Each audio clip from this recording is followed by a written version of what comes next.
Ladies and gentlemen, welcome to the most heavily populated SML podcast of all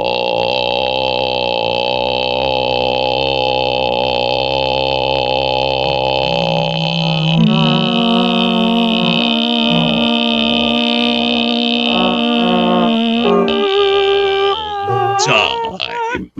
Fuckers! God damn it!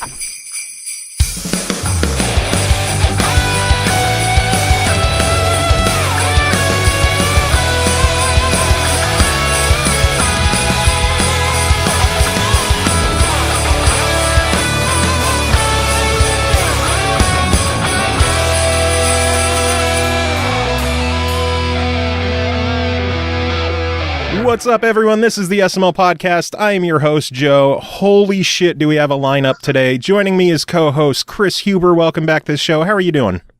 I am literally in the middle of packing boxes for my move tomorrow. Sweet. Oh, you're moving tomorrow? I'm going to U-Haul to get the truck tomorrow. Nice. But as long as I can finish everything tonight, because I still have to take my bed apart. I have one more box of like miscellaneous nonsense to get through, and then after this, I got to take my computer and desk and couch and all this stuff apart, and yeah. So it depends on when I get done tonight. You want to know the fun thing?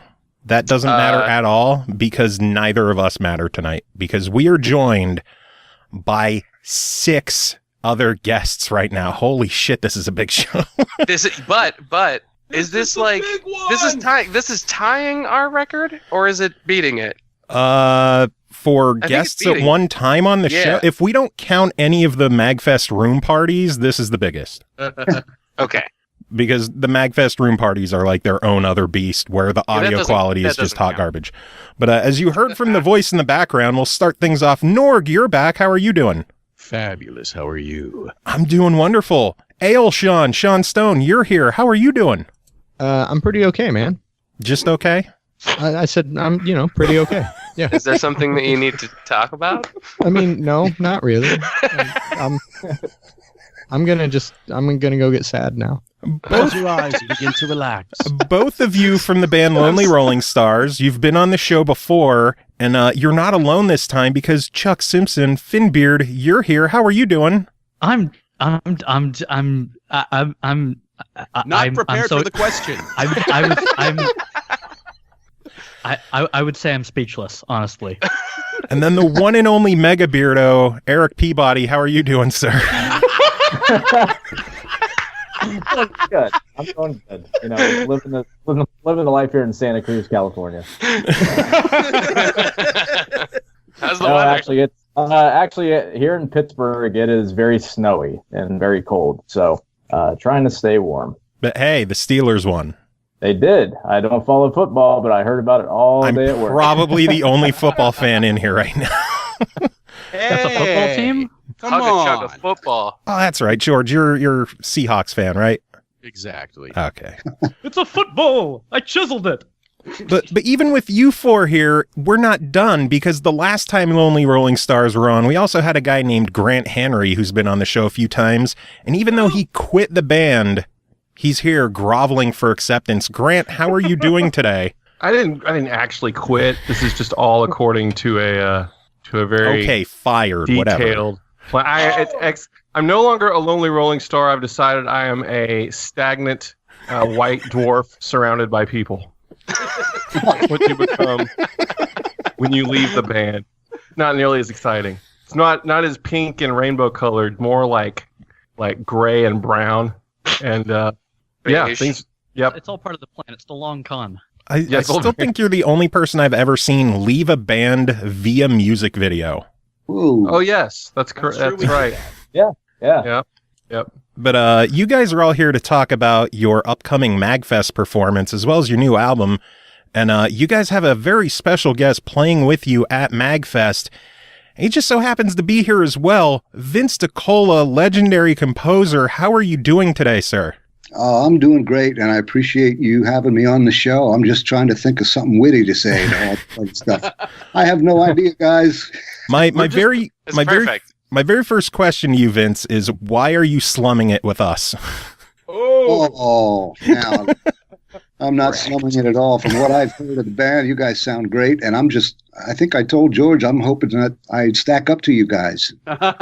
Oh my goodness, he's going to give me hot flashes talking about it. He thinks we know what we're doing. We fooled him, guys. We did it. Yeah. I did it, Dad. Hey, I got to deliver too, so we'll see what happens. Nice. Yeah. Oh, we're so looking forward to this. I can't even begin to describe. I can tell, and I love it. I am too. So I should clarify. Vince might play something or other with us, but we're really playing with Vince. Yes. Yeah, it's more that direction, I think. Yeah. I guess the first real question is, how did this happen? How did all of you guys just get together, and Vince, you're saying, hey, I'm going to go to MAGFest. I want to play with Lonely Rolling Stars, or were you saying I just want to go and see what's there for me? George, did you beg him? What happened? How did this come together? I would have done a lot more than begged if I knew that. Well, I mean, I can start it off by saying a friend of mine, Jason Napolitano from Scarlet Moon Records, he hooked me up with, I guess the lady's name at MAGFest is Stephanie, and Stephanie invited me to play, and then I don't know if it was Stephanie's idea or the band's idea to have me play with you guys, but I'm especially excited about this because this will be the first time that I've actually played with something other than a backing track, so live musicians, and that's just going to be fabulous for me. I can't wait.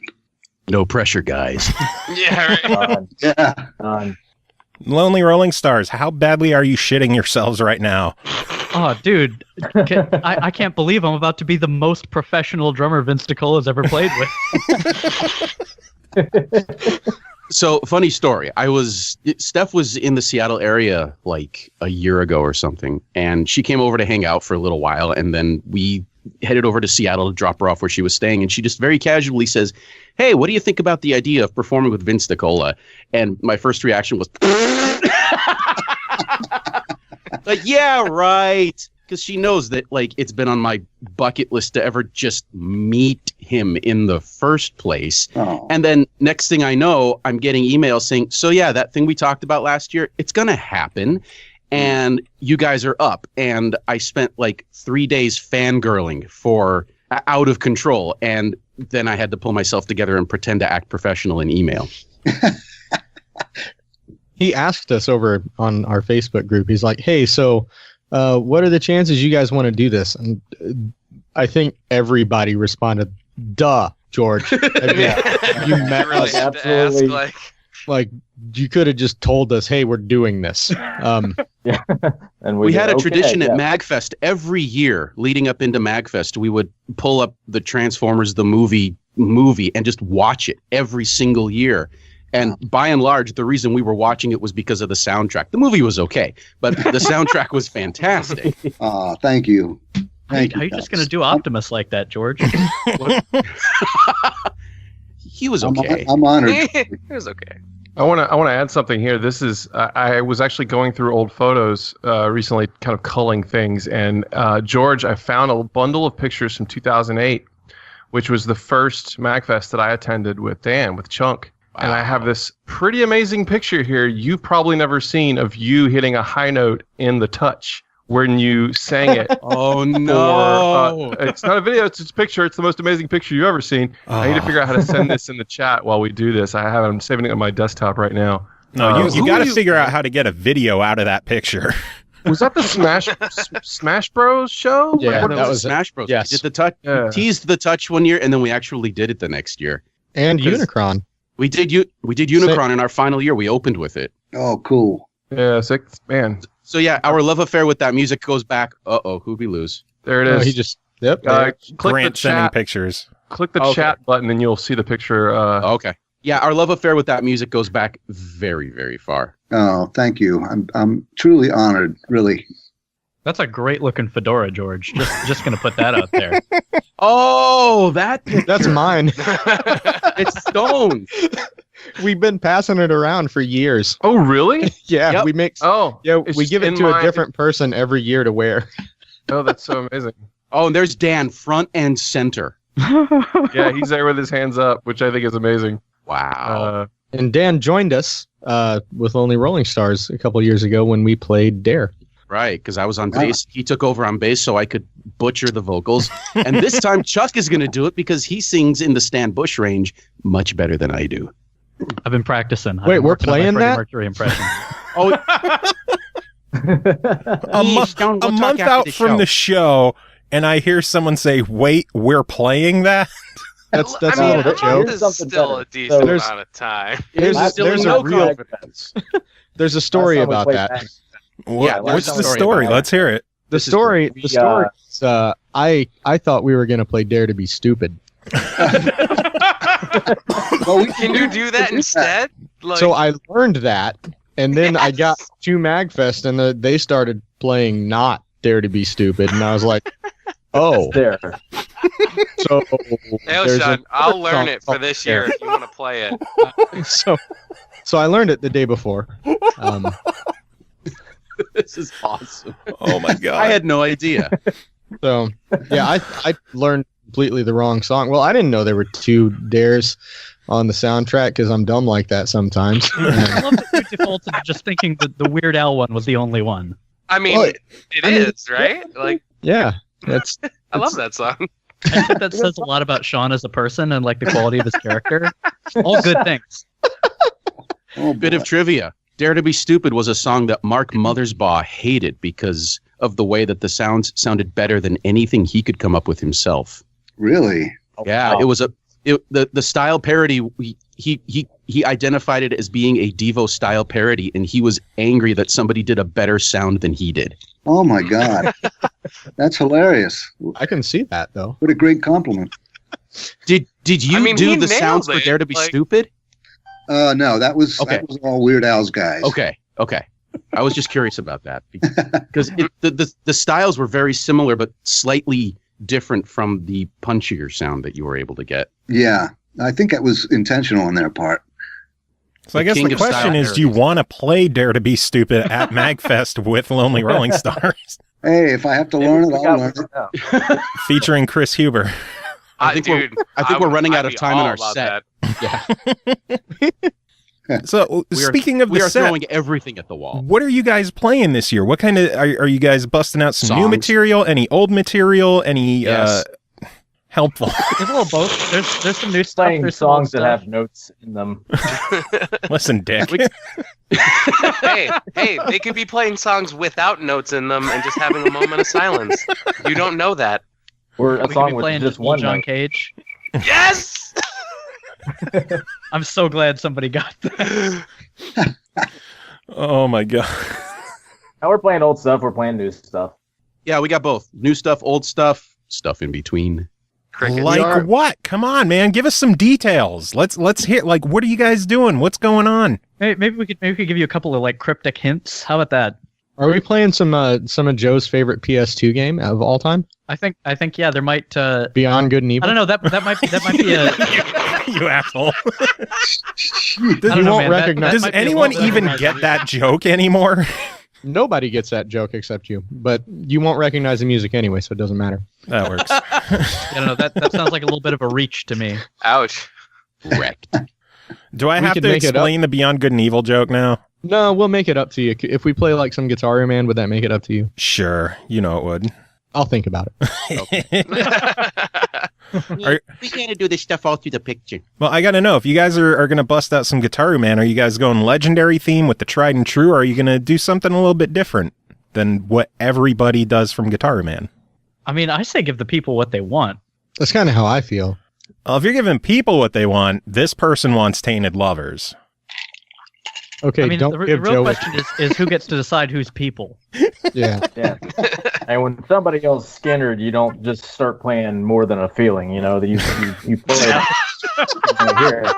Tainted Lovers. Either that, or I want to hear Chuck sing Flying to Your Heart. Oh my. Tell you what, I'll split the difference. I'll do a little cheap trick. do B-Jam Blues instead. We'll do that one. How about a little Wham? How about I just get up and do Last Christmas? That would be amazing. Are we just going to figure out like terrible covers for you guys to do at MAGFest now? I think we're a Define terrible cover terrible. band. We played all the good ones. Okay, well, man's what are you guys terrible going to is be another playing man's with treasure. Vince? Oh. I think maybe Vince is the person to either reveal or cryptically tease. Yeah. Yeah, I'd kind of like to leave it most of it to a surprise. Let's just say stuff from my movies, the movie scores. A couple of pieces that people have heard a couple times, and evoke one vocal song from, well, we just talked about it actually. Yeah, there's your one spoiler. There's your spoiler. Dare to be stupid. Got it. There you go. If you guys want to have me on stage, I can do ding ding ding ding ding ding ding ding ding ding ding ding ding for 45 minutes. No problem. Put down that chainsaw and listen to me. See, Chuck can do anything. You guys realize this, right? Like, yeah, we've gonna weep Lily Bond. Animal, please. No one else knew what you were saying, George. I'm sorry. What? Bah weep grana weep mini bun. Come on, guys. Eep. No one else has a universal translator. Sorry, sir. Yeah, I'll give you one minor Vince set spoiler and just say that I practiced Vince's set right before coming and doing this show, and it is in a few words, kicking my ass. Ooh. So many times. In that good way. I feel for you because I know I wouldn't want to be learning this stuff, to be honest with you. No, see, I got all this pressure on me now because I obviously found out we were doing this and I went out to do like a little bit of YouTube stalking of Vince, like find any like songs of his I haven't heard before or like any live performances of his, just see what I'm dealing with, see like what expectations I have to live up to, and I found out that Vince himself actually appears to play some drums.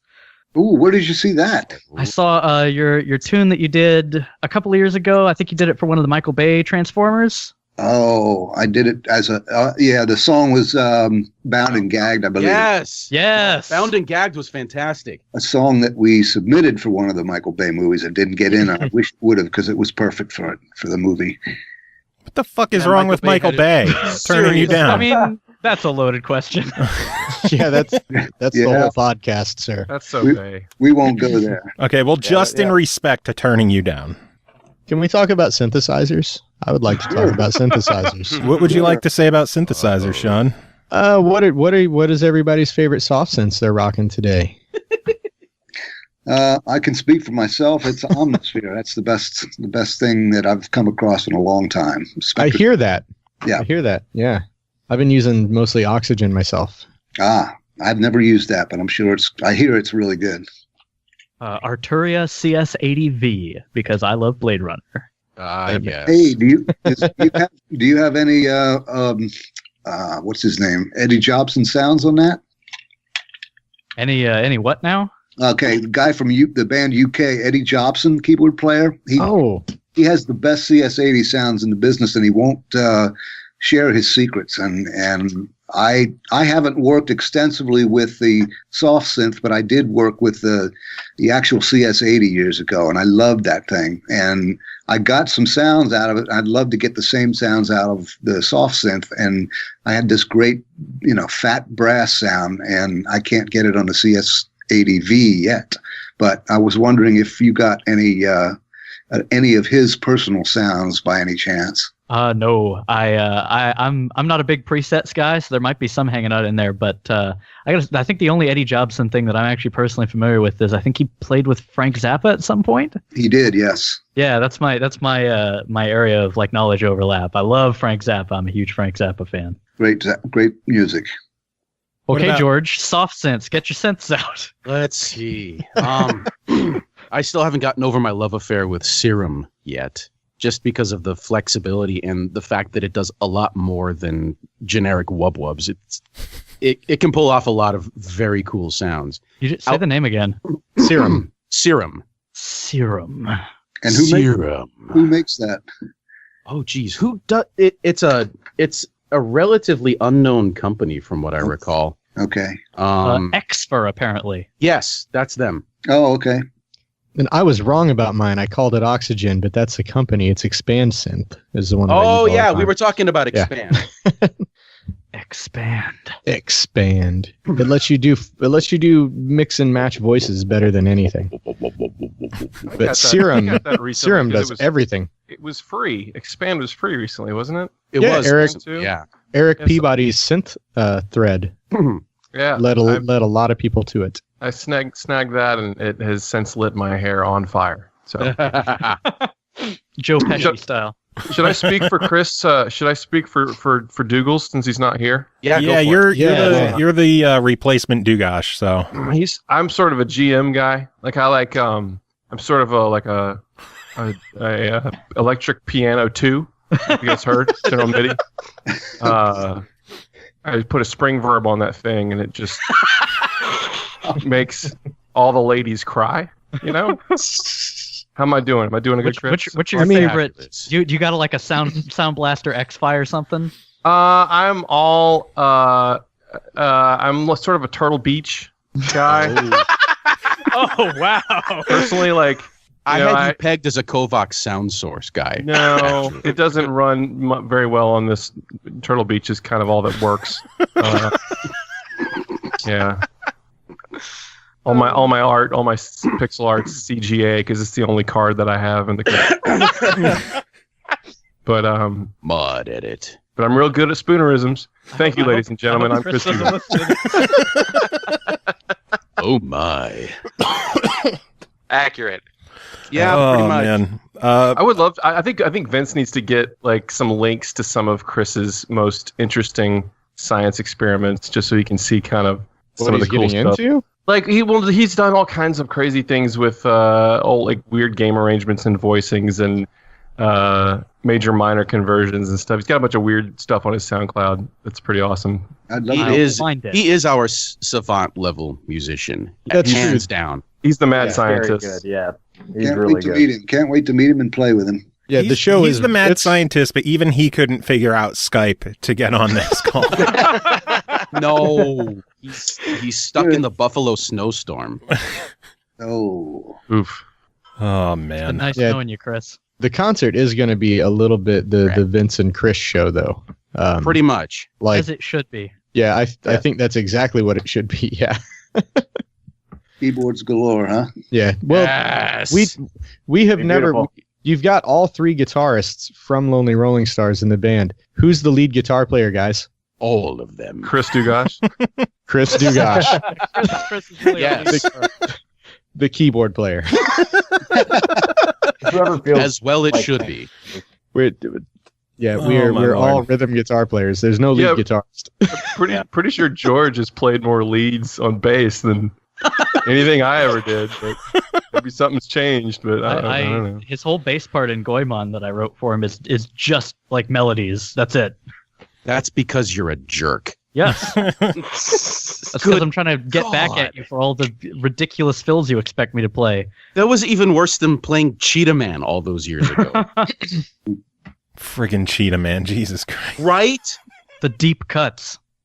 You guys have a knack for picking some weird songs. That's because reasons. What's the most Yeah, what's a the most weird out thing- song? like the most out there thing you think we've ever done? Well, I will say that the song that George gave me to play on the show tonight is a pretty interesting game choice, that's for sure. Yeah. That's not that Oh, yeah. weird. That's It's a Katy that's- Perry song. Yeah, no, that's a super popular European game. We just don't know about it because we're not Europeans and we think Link should be a Uncultured player or swine. something. Yeah, What is it? Arkista's Ring? That's the one. something like that. Yeah, What the hell is Arkista. Arkista's Ring? It's like a dungeon It's- crawler kind of thing. Yeah, it's like It's like Zelda. if you mix Legend of Zelda with Bubble Bobble, maybe. I don't know. It's like level by level, isn't it? Like how Bubble Sort Bobble, of. you defeat one square of a level, and then you move Is it- on to the next one. Something like that. Yeah. It's like the love child of Zelda and Jackal. Is it roguelike as well? Can we call it that? It's not procedural. So, like, who picked that game and that song? That would be Mr. Sean Stone. I did that. Yeah, I did that years ago. Why does that not surprise me? Yeah, and then we're redoing it as Lonely Rolling Stars. Wasn't the song you picked on the last album just a song you already did? I don't do that. Don't mess with perfection, man. You figured out Allegedly. Stone's Allegedly. pattern. Yeah, I did that twice on this album too. Oh god. Allegedly. So tell us about the new album. How close is it to being done? Will it be ready for MAGFest? How many songs? Give us the details. Oh, We'll be ready. we'll be ready. They're waiting on me and Dugash, basically. And George Chris is very quickly kicking your butt. he's faster than me. I mean, I'm real fast, but he is faster than me. Dugash recorded half of the album songs in like an afternoon and a half. Yeah, It's just You're welcome. insane. You're welcome. it will take me 2 afternoons. That long it'll take you? That's turtle pace compared to Chris, man. You gotta step it up. Yeah. One of the songs is a George song, man. Okay, No, that's it's not. No, it's not. It's a Dugash song. I may get it done. The only thing worse than a Norg song is a Dugash song. No, I like his better. He's friendlier to guitar players. The only thing worse than you is the only thing worse than you is Jake. It was pretty bad. Are you guys going to have any fun guests on the album? I know the first album, Carnivortex, you had Hat on, or as George likes to say,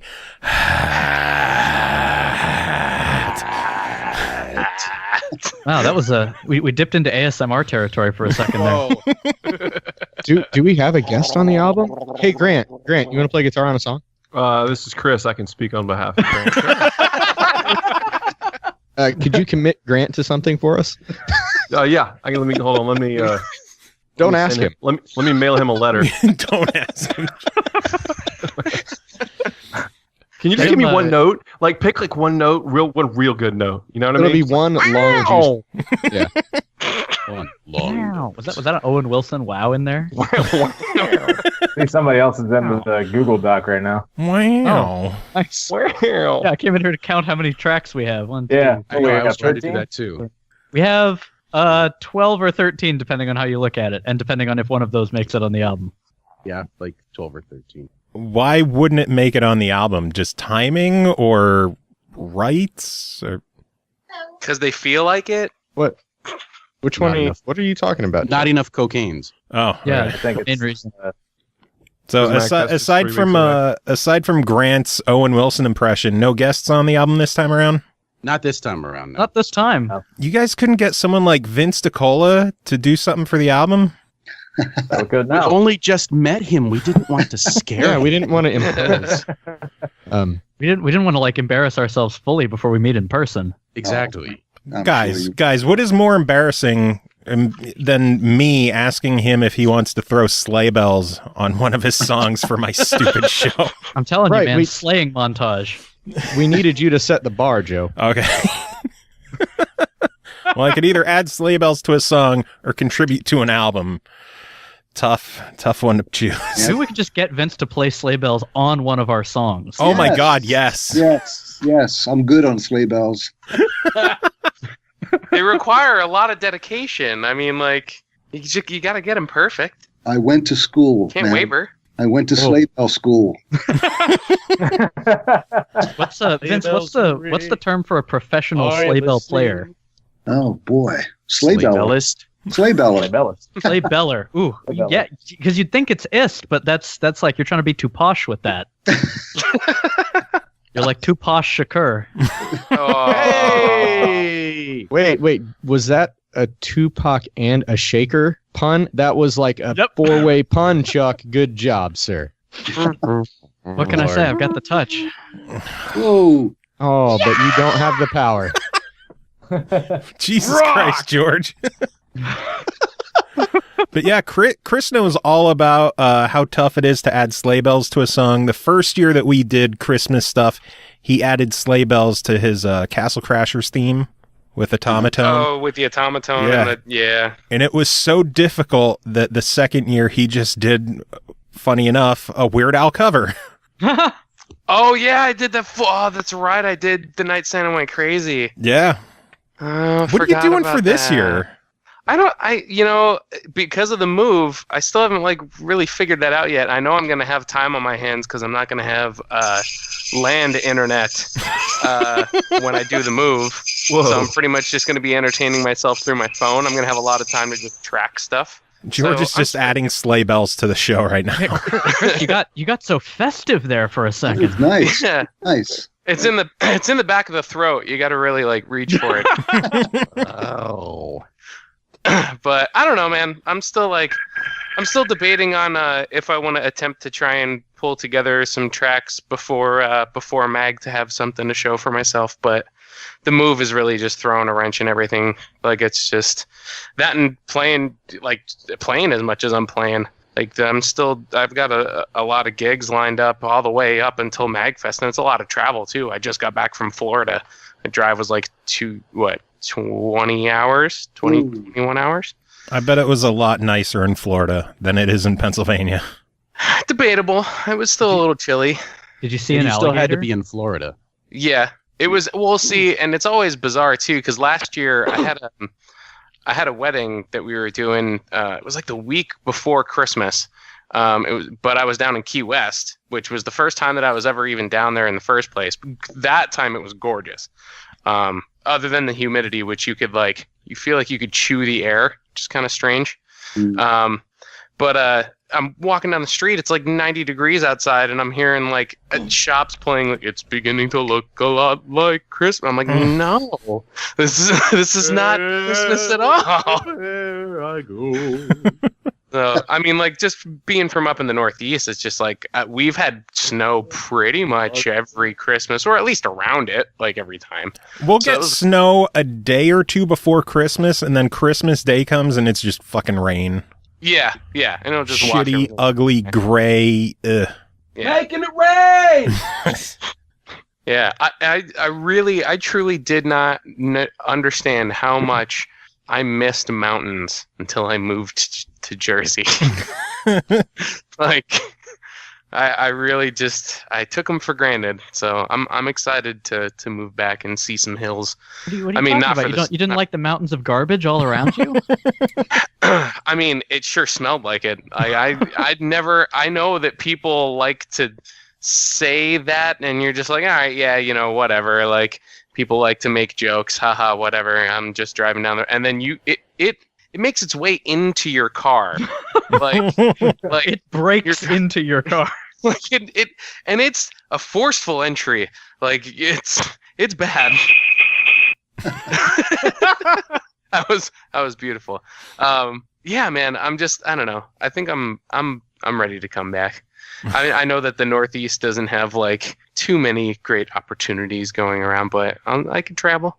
I travel enough already, so I'll just add a little bit extra onto it. So, it's just the timing of everything is just kind of strange. That's all, with the holidays and such. So, but Vince, where are you from? What do you have going on in your life right now? I was just going to say, I heard the word Pennsylvania. Who's from Pennsylvania? Three of us. Myself originally, yeah. What part of Pennsylvania? Northeast, so like Wilkes-Barre, Scranton area-ish. So I grew up in Lancaster. I don't know if you know Lancaster, Pennsylvania. Absolutely, yeah, I have family there. My wife and I both grew up there, and we moved out here in 1981, but I still love going back there. And, we have, I'm sure you guys saw in the news all the fires we have out here. It's, it's either burning or shaking or sliding or something out here. But you're right about the Christmas thing. Out here it's the same as Florida. It's like we'll probably have 90-degree weather, and it's I don't like that. I love the back east Christmas time, and it's been a long time. I know it's it's not good for the people that actually live in it, but I love the old snow blizzards. And I long for that. So I'm not going to make it back there this Christmas, but actually, I'm going to be. I was going to say for MAGFest, sometimes it's close enough that you might get lucky, and it might. Because I know the first time that I went, Joe, that you brought me, they still had a bunch of their Christmas stuff up still. Yeah. National. This might be one of those. I do. Well, I am actually going to Lancaster after MAGFest, so I don't know what the weather's going to be like. But I'm hoping I don't get snowed in, and I hope that I was talking to Jason about. I hope that the weather lets me get there, because sometimes I remember when we made trips back east that we were waylaid somewhere because. Yeah. So We were concerned about that even just with making the drive over this past weekend, coming up from Florida, because there was a lot of people, I guess, that was they were going down that way for a football game. We played at a Hard Rock down in the area, and there's people flying in from Boston that were talking to us, and they were like, "Yeah, we almost missed the flight because we were trying to leave Boston early enough to get down here to go to the game tomorrow." And a lot of the times the road conditions can really be like the biggest thing that slows you down. And when you're looking at like a 20-hour drive, something like that, it's the last thing that you really want to hear about. So absolutely. I relate to that. I don't comment. miss doing 20-hour drives. I used to do my yearly summer trips to Arkansas and visit Sean on the way. Yep. I do not miss those drives at all. Well, yeah. I mean, we fine. took shifts, We so miss it's you, not though. like I It was miss still you, manageable, Sean, so. and I miss Olga's and Slackers, but I don't miss the drive. I've got like a whole extra bedroom and stuff now, man. Come by and visit us. the want one that to. I'm really interested in is our New Year's, so we're playing the 2 days before New Year's Eve.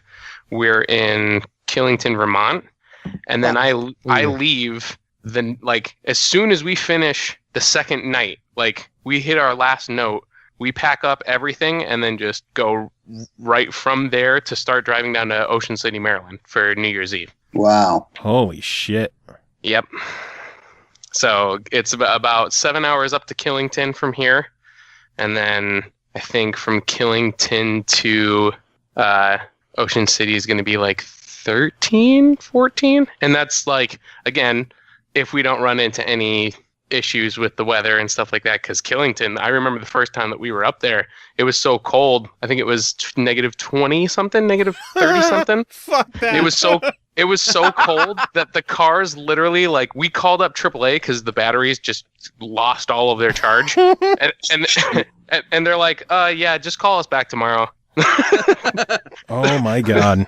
They're like, we can't do anything. Like, you're about like the thousandth person that's called us today. So yeah, just hit us up tomorrow. So we had to stay a whole extra day. So I'm curious to see how this is gonna turn out. But that's why I'm like, MAGFest is literally my one Christmas present to myself for getting through this season. Like, as long as I make it and I survive getting through Christmas and New Year's and all that stuff, like, MAGFest is going to be my big hurrah. And I honestly, I will say it's kind of a bummer to say that this might be my last one, just because of how big it's gotten. Like, it was starting to get to be like a real issue just getting a room and getting a ticket and stuff. I don't know if you guys had some problems, but, well, I mean, you guys are performing, so I would hope not. But Well, Grant's not. Our families aren't performing. No, and they're far away. yeah, And so we still had to get extra rooms and things for the families. My birthday's at MAGFest, and I'm turning 40 this year. So I'm bringing the family with me. Cool. So that should hopefully be a good time. Nice. And we're driving You again. might even remember. again. Is Flick driving with you like usual? Yep. Is he going to keep Flick the is- kids company? Yep. Yeah, Flick is my favorite driving companion. We've done the drive he drives down from was Minneapolis, but now he's up north even farther than that. Gosh, where is Flick now? My brain just stopped working. Is he But near he drives Fargo down- or He's in Fargo. Yeah, near Fargo. Brainerd? Yeah. So he comes down from Fargo and drives to St. Louis. Then we go from St. Louis. Like, usually he comes down a day early and sleeps for, a day. And then we drive out to DC from St. Louis the next day. So we're doing that again. Hopefully weather will be kind to us.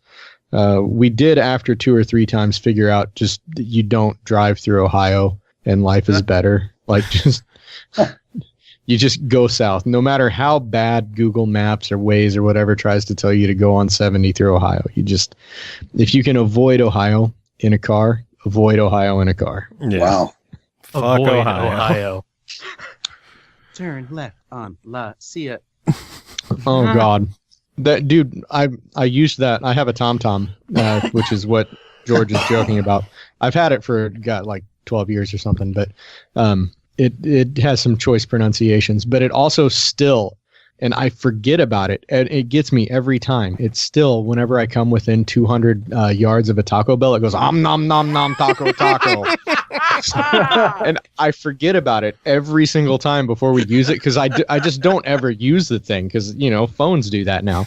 But every once in a while for a trip, I'll bust out the TomTom, and the first nom nom nom taco taco gets me every single time. It's wonderful.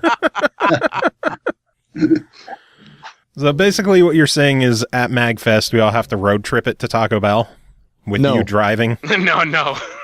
I don't do... God, Taco Bell in large groups is just a bad idea all around. Yeah, that's dangerous. Yeah.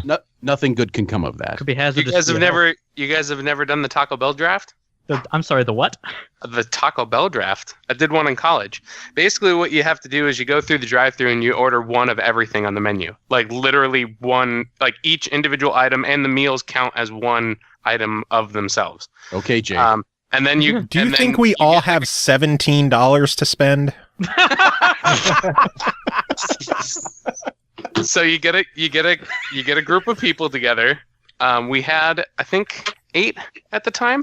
And then you individually select each item from the menu, and you pick, I will take this item first, this item next, and this item next, until everybody selects everything from the menu, and then the first person to finish everything doesn't have to pay for their share. Do you drive to the hospital and just eat it there? See, now here's what's better about it. By the time that you finish drafting everything, you're already hungry again. The first time, they're cold as shit. So, so they were extra gross. We rethought that maybe, like, you know, you should draft them before you order them all, so that maybe they'll be slightly fresher when you get to it. But I think that kind of just added to the difficulty a little bit. If you want gross Taco Bell food, I think the grossest thing I've ever had from there, and it was also absolutely amazing, was their naked egg taco. Have you guys seen those things? It sounds horrible. It is I don't have that here. Legal. It is a breakfast taco. It was a limited time thing. It was a breakfast taco with like sausage, eggs, and cheese, or bacon, egg, and cheese, whatever. And instead of being wrapped in a tortilla, it's wrapped in a fried egg. There's a reason it was a limited time thing. Yeah, because of all the people who died. I mean, you're not wrong. To keep it from just flopping out of your hands. You're not wrong. Oh, they're sloppy and messy as hell. They were delicious, though. I won't deny it. Absolutely delicious. Savage. Vince, did they warn you what you're getting into with us here? You know, Joe, if it's Joe I'm talking to, you have such a comedy team on here. I might have to go to comedy school before I even play with these guys. Oh, that's a great segue, because we are the most fun band at MAGFest. Wow. That's our goal. We are the happiest band, and we have arch rivals trying to usurp that throne. Yeah, they're scum. Yeah, these pink guys. They call themselves Kirby's Dream Band, and they fill the room with pink balloons, and they call it fun. Who wants to have an official, like, who wants to make a statement on the show about the state of the online rivalry? Beef. It's a beef. I got one for you. Pink stings. Oh, that's good. We're gonna use that. I've been sick for the last couple of weeks, so things have slowed down. Yeah, we may have let the beef cool off a little bit, but it has cooled. But, it'll be back. The grease on around the beef is starting to congeal a little bit, but yeah. So we need to strike hard, strike fast. We got to turn up the beef. We got to heat it up. Where does the beef originate from? We were drunk and hanging out with the Kirby's Dream Band at the MAGFest suite last time we played, and we're like, hey, we love you guys. We're all friends. We've been friends forever on the shiz. We're all from the Mini Bosses Forum. So we're all friends, and we're like, hey, man, you guys are really fun and happy, and we're really fun and happy, and we should do something real stupid and try and out-happy each other at MAGFest. And, you know, this is just the first year we both played at MAGFest at the same time, so we're going to do that and out-happy each other. What are your plans to out-happy them, or do you want to keep things under wraps until MAGFest? I didn't know if maybe you'd want to, like... Chinese secret. Yeah, gosh, Joe, haven't you read The Art of War? No, I don't know how to read. Way to go, Chuck. How did you figure out Skype? I just click things until it works. So there is some lore to back up our beef. Deep lore. Which is it's deep.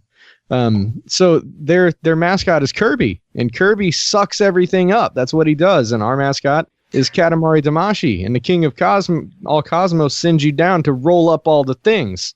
And you can't roll them up if some little pink creature has decided to suck up the entire contents of the earth. So, when you look at Transformers lore, there's the old battle of who would win in a fight, Unicron or the Death Star. And that's old news. What we're talking about is who would win in a fight, a Katamari or Kirby. What would happen if he sucked up a Katamari? Would he start rolling stuff up? Could he even suck up a Katamari? It's like rolling up a neutron star, man. Would the Katamari roll up everything inside of him? Yeah, I was just about to ask. So, like, wouldn't it just kind of like tangle up his internal organs and then just like? Wait, hang on. Does Kirby have internal organs? Right. What happens inside Kirby? Because if he swallows a Katamari and it starts rolling up all the things and leveling up and zooming out, Kirby's got to burst at some point, is what I'm thinking. What happens inside Kirby? Does he stretch does he stretch infinitely? We don't know, dude. Does he have a limit? Like he has. I would assume he would have to burst at some point. This is getting into like a gross Yeah, cannot change the laws of physics. I'm more curious about we're gonna start borderlining into philosophical type of territory. What if instead of rolling a Katamari, the prince just rolled Kirby? Oh, well, my God. maybe at MAGFest. Maybe Kirby's gonna get rolled. Maybe we'll try it. Yeah. That's what's gonna happen. Get him! Fighting just words. saying, like, you don't even have to ask like who would win in a fight, Unicron or the Death Star. We have Unicron on our side now. Right. That's right. Like, So confirmed Vince Unicron DiCola. So what I'm thinking is that between a Katamari and Unicron, Kirby does not stand a chance. There you go. That's it. I mean, Kirby is just a little can talk pink, about something fluffy. Nothing.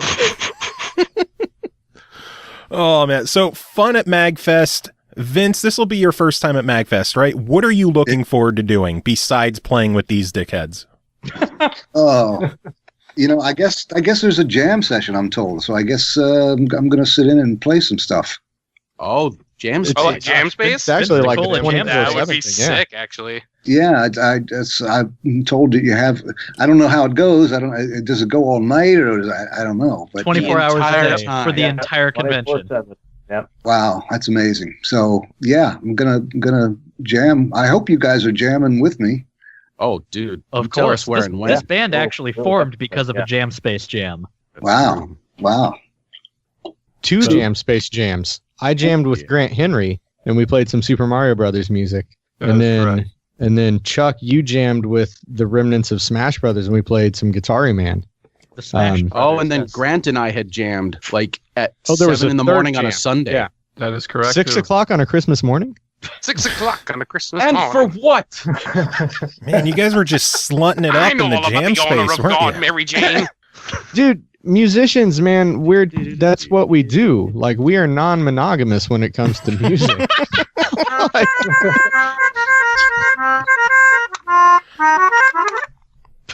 Are all the instruments going to come out now? Those some sick arpeggios, man. Yeah, right? Chuck, Do you learn those jump from on the Rock Band? drums. Watching Uncle Vince.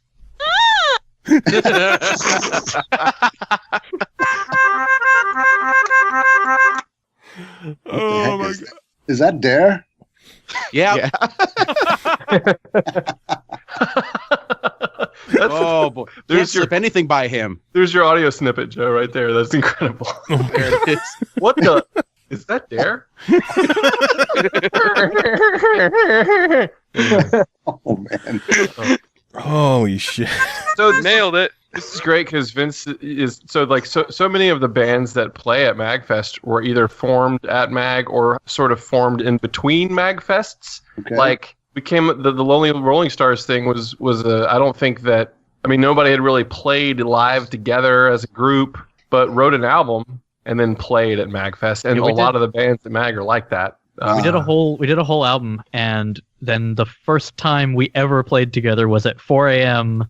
A day or two before our first ever live performance. That's correct. There's a great video of that too, of us playing the time travel medley. Yep. Playing the Back to the Future music and the Quantum Leap music. Hey, so Scott Bakula is sort of a Lonely Rolling Stars spirit animal. We're thinking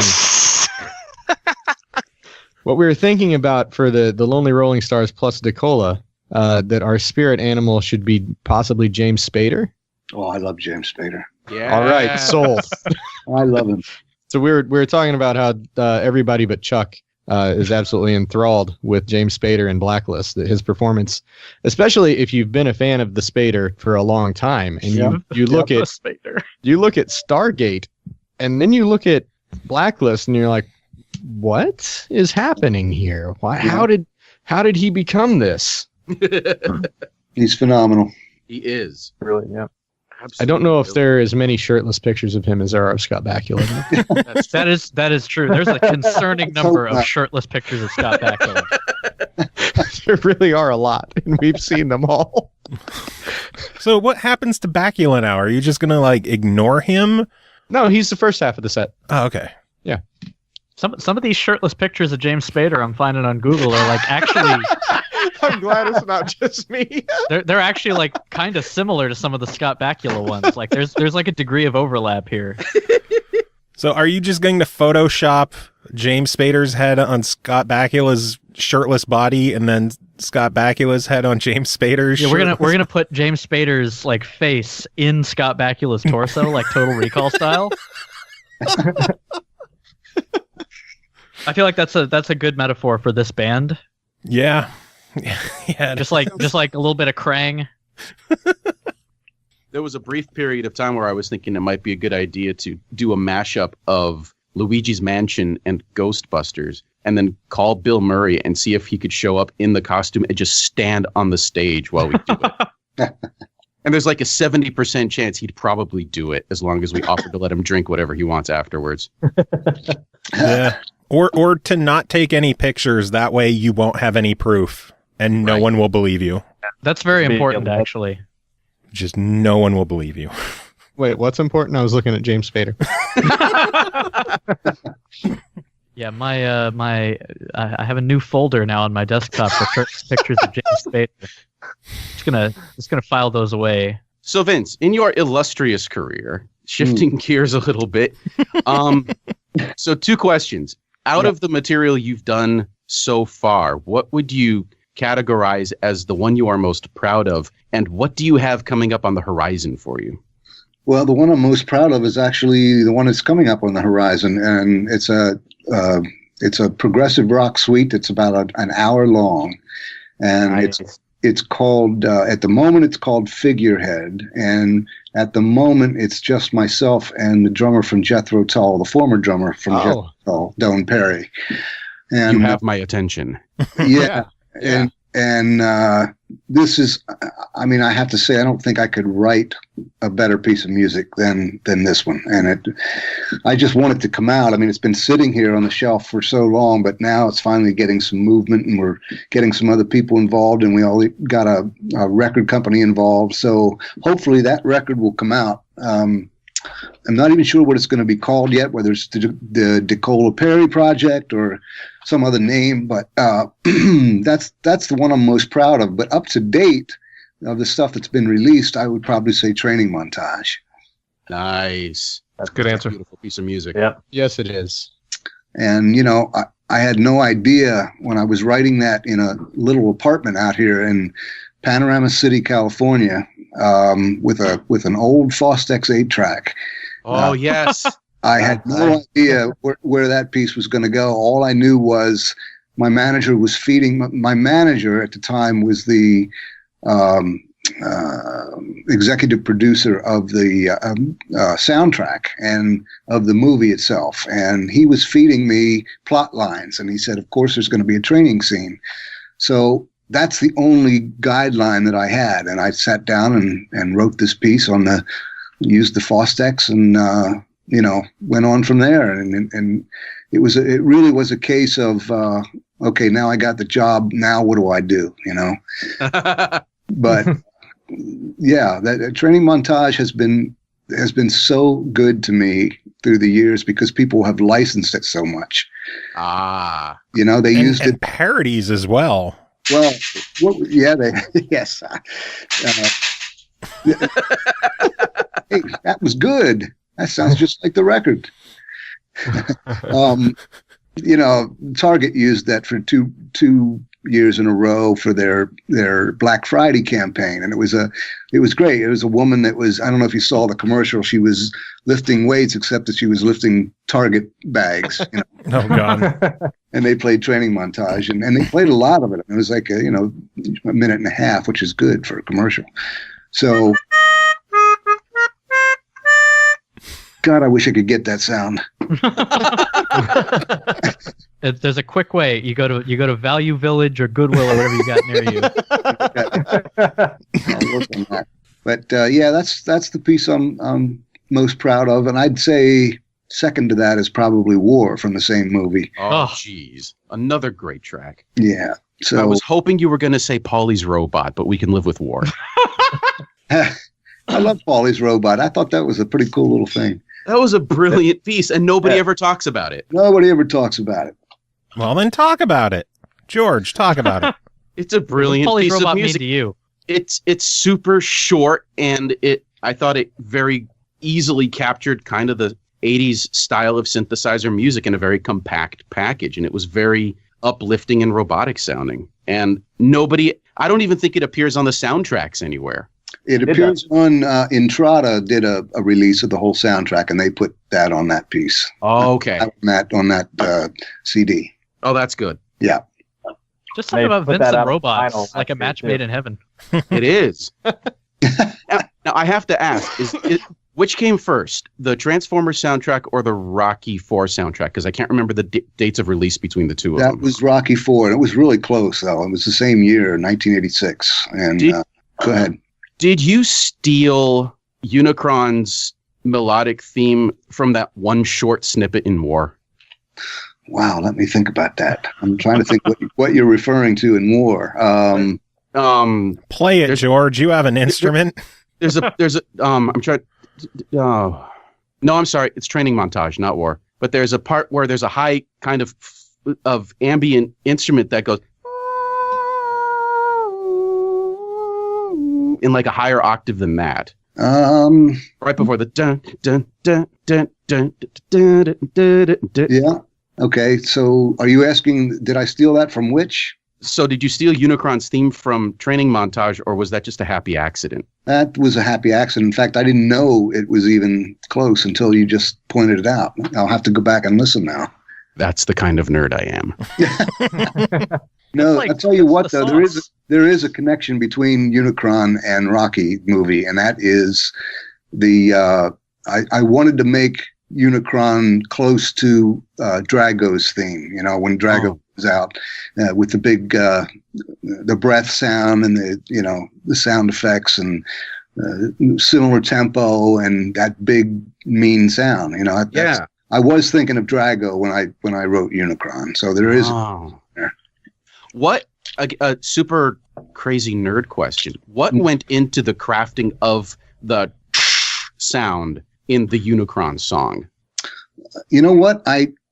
It's funny you ask that because I have that sample and I'm gonna use it at this concert. I have the bass drum and spoilers. He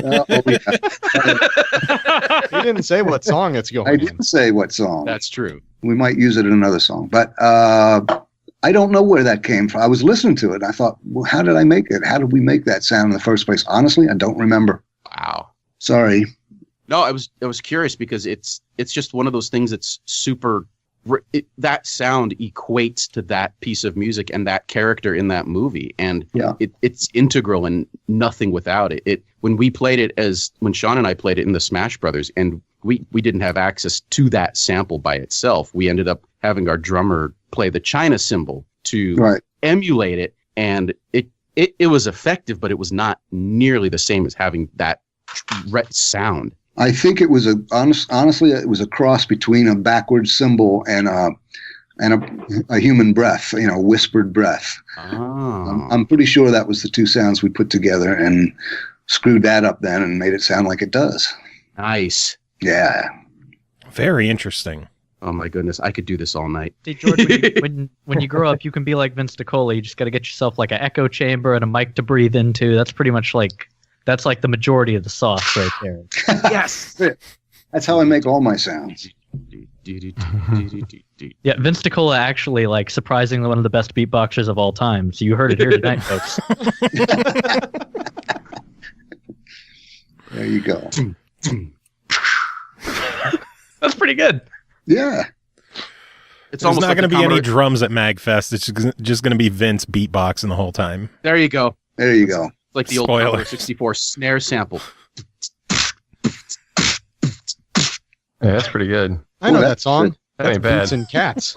There's a little bit of Boots and pants. a little bit of distortion on that snare. Cats and Good. boots and cats and boots and cats and boots and cats and boots and cats and boots and Bunch of nerds. I don't know. Am I going to play with you guys or something? I don't know. Changed his mind. After this, I'm not sure he wants to anymore after this. I was going to say I don't know that I could take it. It's okay, Vince. Those of us in the band hardly can. Poor Chuck. Poor Chuck. Chuck is half the age of the rest of the band. It's true. That is actually startlingly accurate. Yes. Why are you so young? Well, I don't think he had a choice, Joe. Yeah, can you really just hop up and ask somebody that? It's kind of yes. I've met it. Why are you I know so his young? Parents. I could ask why they took so long to procreate, but that might be awkward. ask Hey, on stage at MAGFest. On that note, guys, I'm going to have to jump off because I have a rehearsal to go to. I'm sorry, but Awesome. That is fine. Vince, thank you so much for joining the show. It has been an absolute pleasure having you on. Thank you. Where can people keep up to date with you and what you're doing? Facebook. I think it's the official Vince DiCola fan page on Facebook, and that's the best place. I know I have a Twitter account. Somebody takes care of it. I have no idea how to tell you to get on it. You mean you're not sharing web space with Buckethead anymore? I didn't know. Oh, yes, I am still sharing TDRS music. Yes, I am. That's right. Yes. And that's another place. Yeah, tdrsmusic.com. And, before I jump off, I just want to thank the band, all of you guys, for agreeing to have me guest with you. I'm really, truly, honestly looking forward to it. We're looking forward to having you. This is going to be a great time. It's going to be. It'll be fantastic. Hopefully somebody's going to tape it. I don't know, but they will. It'll be filmed. Filmed, streamed, everything. That's great. Can't wait, guys. Looking forward to it, Vince, and I guess we will all see you at MAGFest. All right. Now I got to figure out how to hang up on this thing. Push the red button. Oh, there it is. Hey, I'll see you guys. Take care, Vince. Yeah. Bye-bye. Oh, holy It was Uncle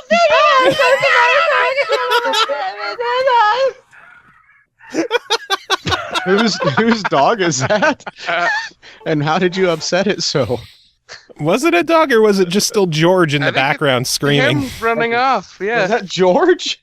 It may have been my dog. actually. George had to run to the hills. Oh God! Hey, Ryan, Yeah. are you? Yeah. Hey, Vince likes whammy a lot. There's a lot of whammy. There's a lot of women. Oh man, I have to play my 7-string.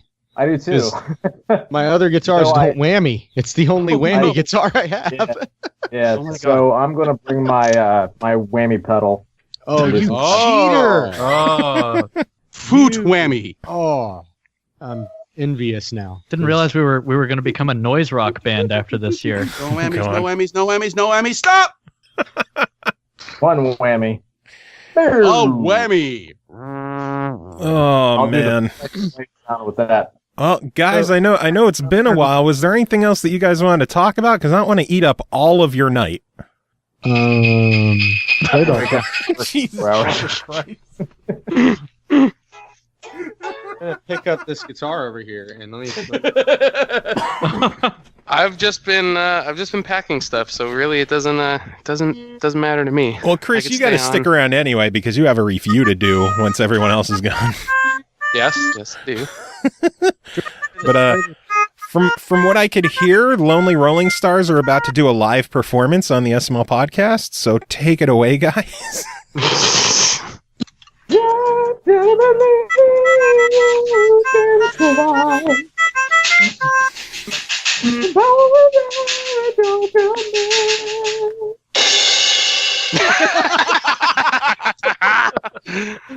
Hey, Chuck. Chuck. Yeah.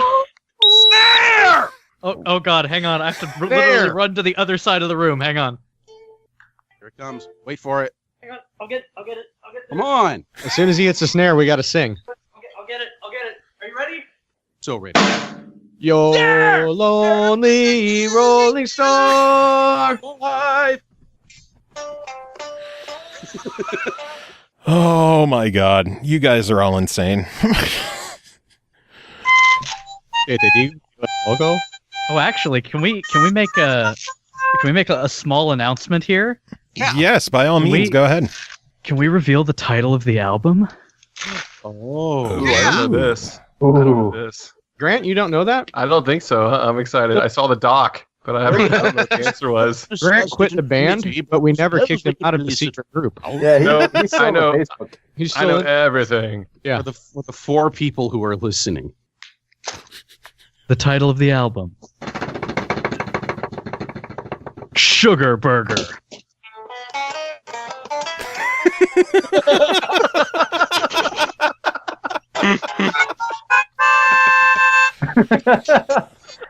Oh my God. Sugar Burger. All caps, all one word, Sugar Burger.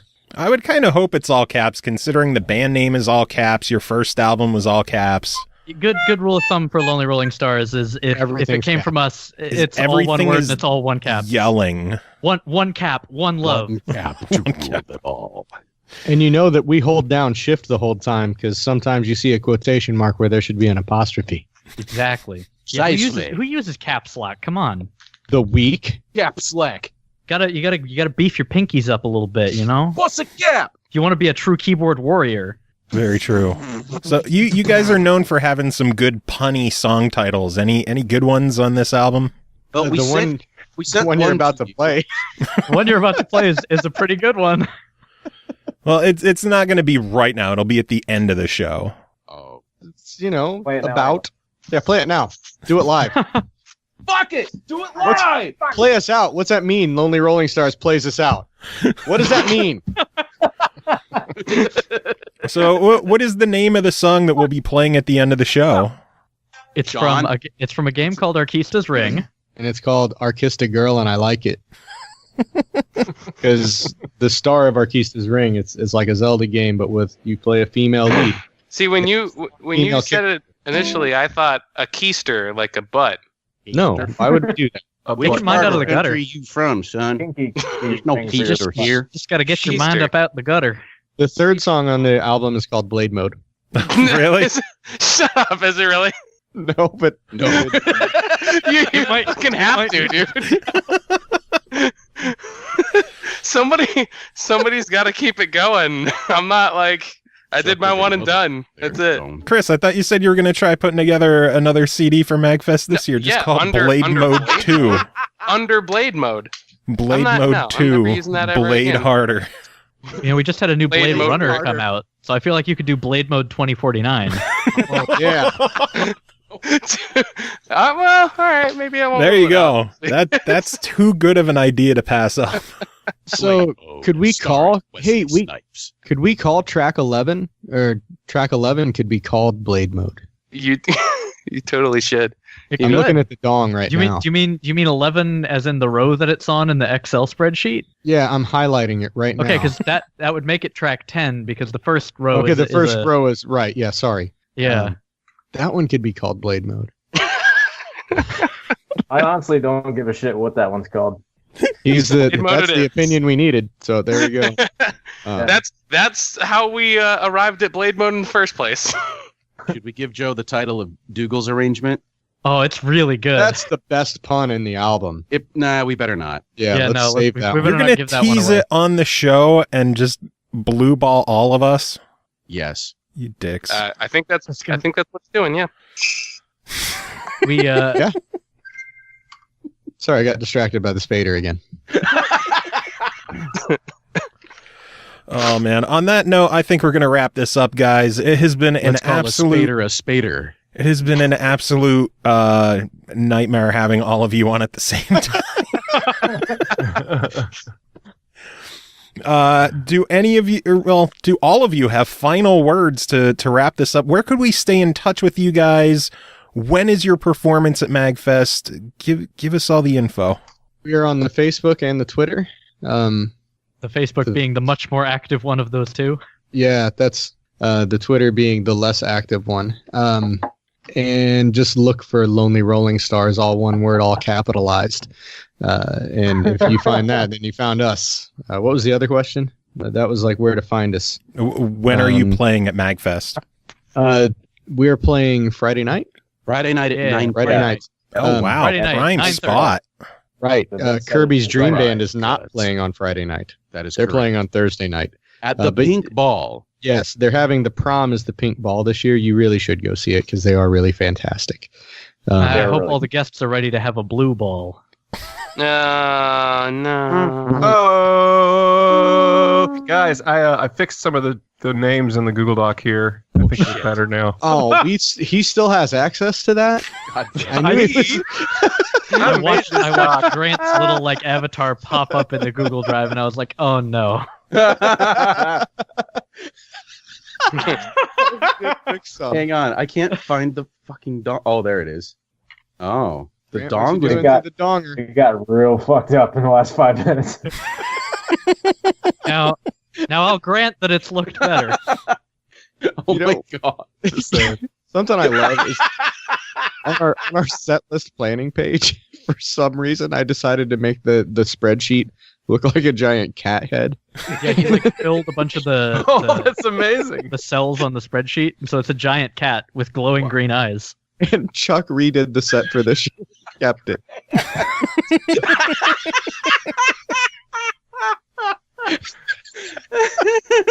This doc has grown so much. This is like a 10 megabyte Google Doc. Oh, we can probably share one more title with Joe since it was released a while ago, but nobody paid attention. Oh, the Splatoon.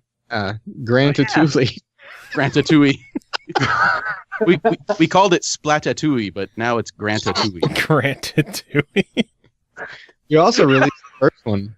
That one was another DoD entry. Oh, that was fucking incredible. I can't believe you guys did that one. Oh, merging All these black places. holstess. Merging Black Holstess. A couple of these are... Yeah. Y'all are Poor insane. Poor Chris is gonna log in and be like, "The Well, I'm starting to come to the realization that there's never going to be any kind of good segue to end this, so I guess I will just play the song right now. All right, do it. Yay! Anybody? Oh, one other thing. If you come see us at MAGFest Friday at 9:30, right after our set, 9. you can see the one and only Vince DiCola. I thought he's That's playing also with you set. guys too.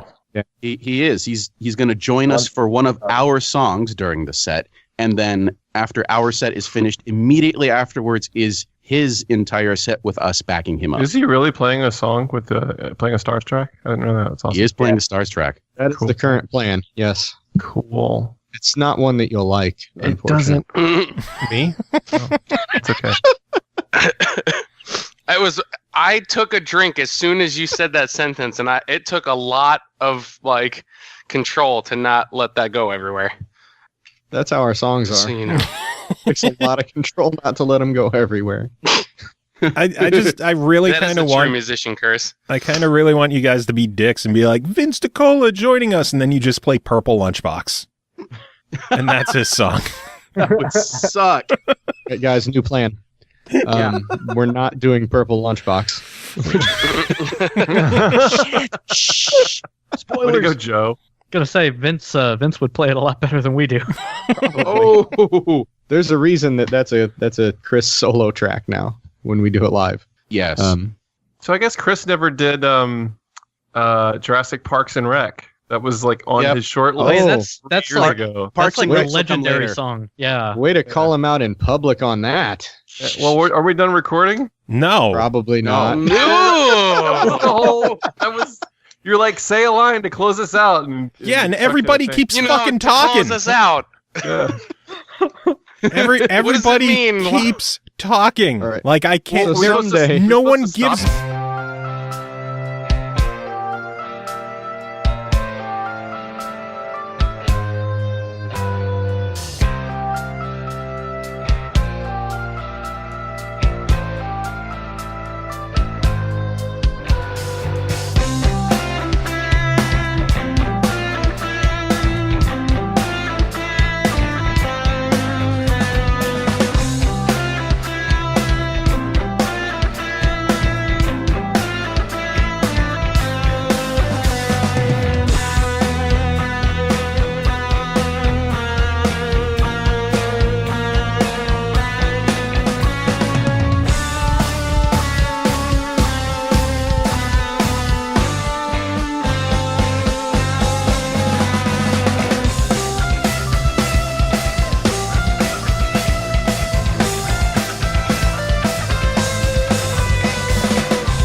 All right, welcome back, everyone. Now that things have calmed down a bit and there are significantly less people around, I'm going to bring someone else in. Cole Martin, how are you doing?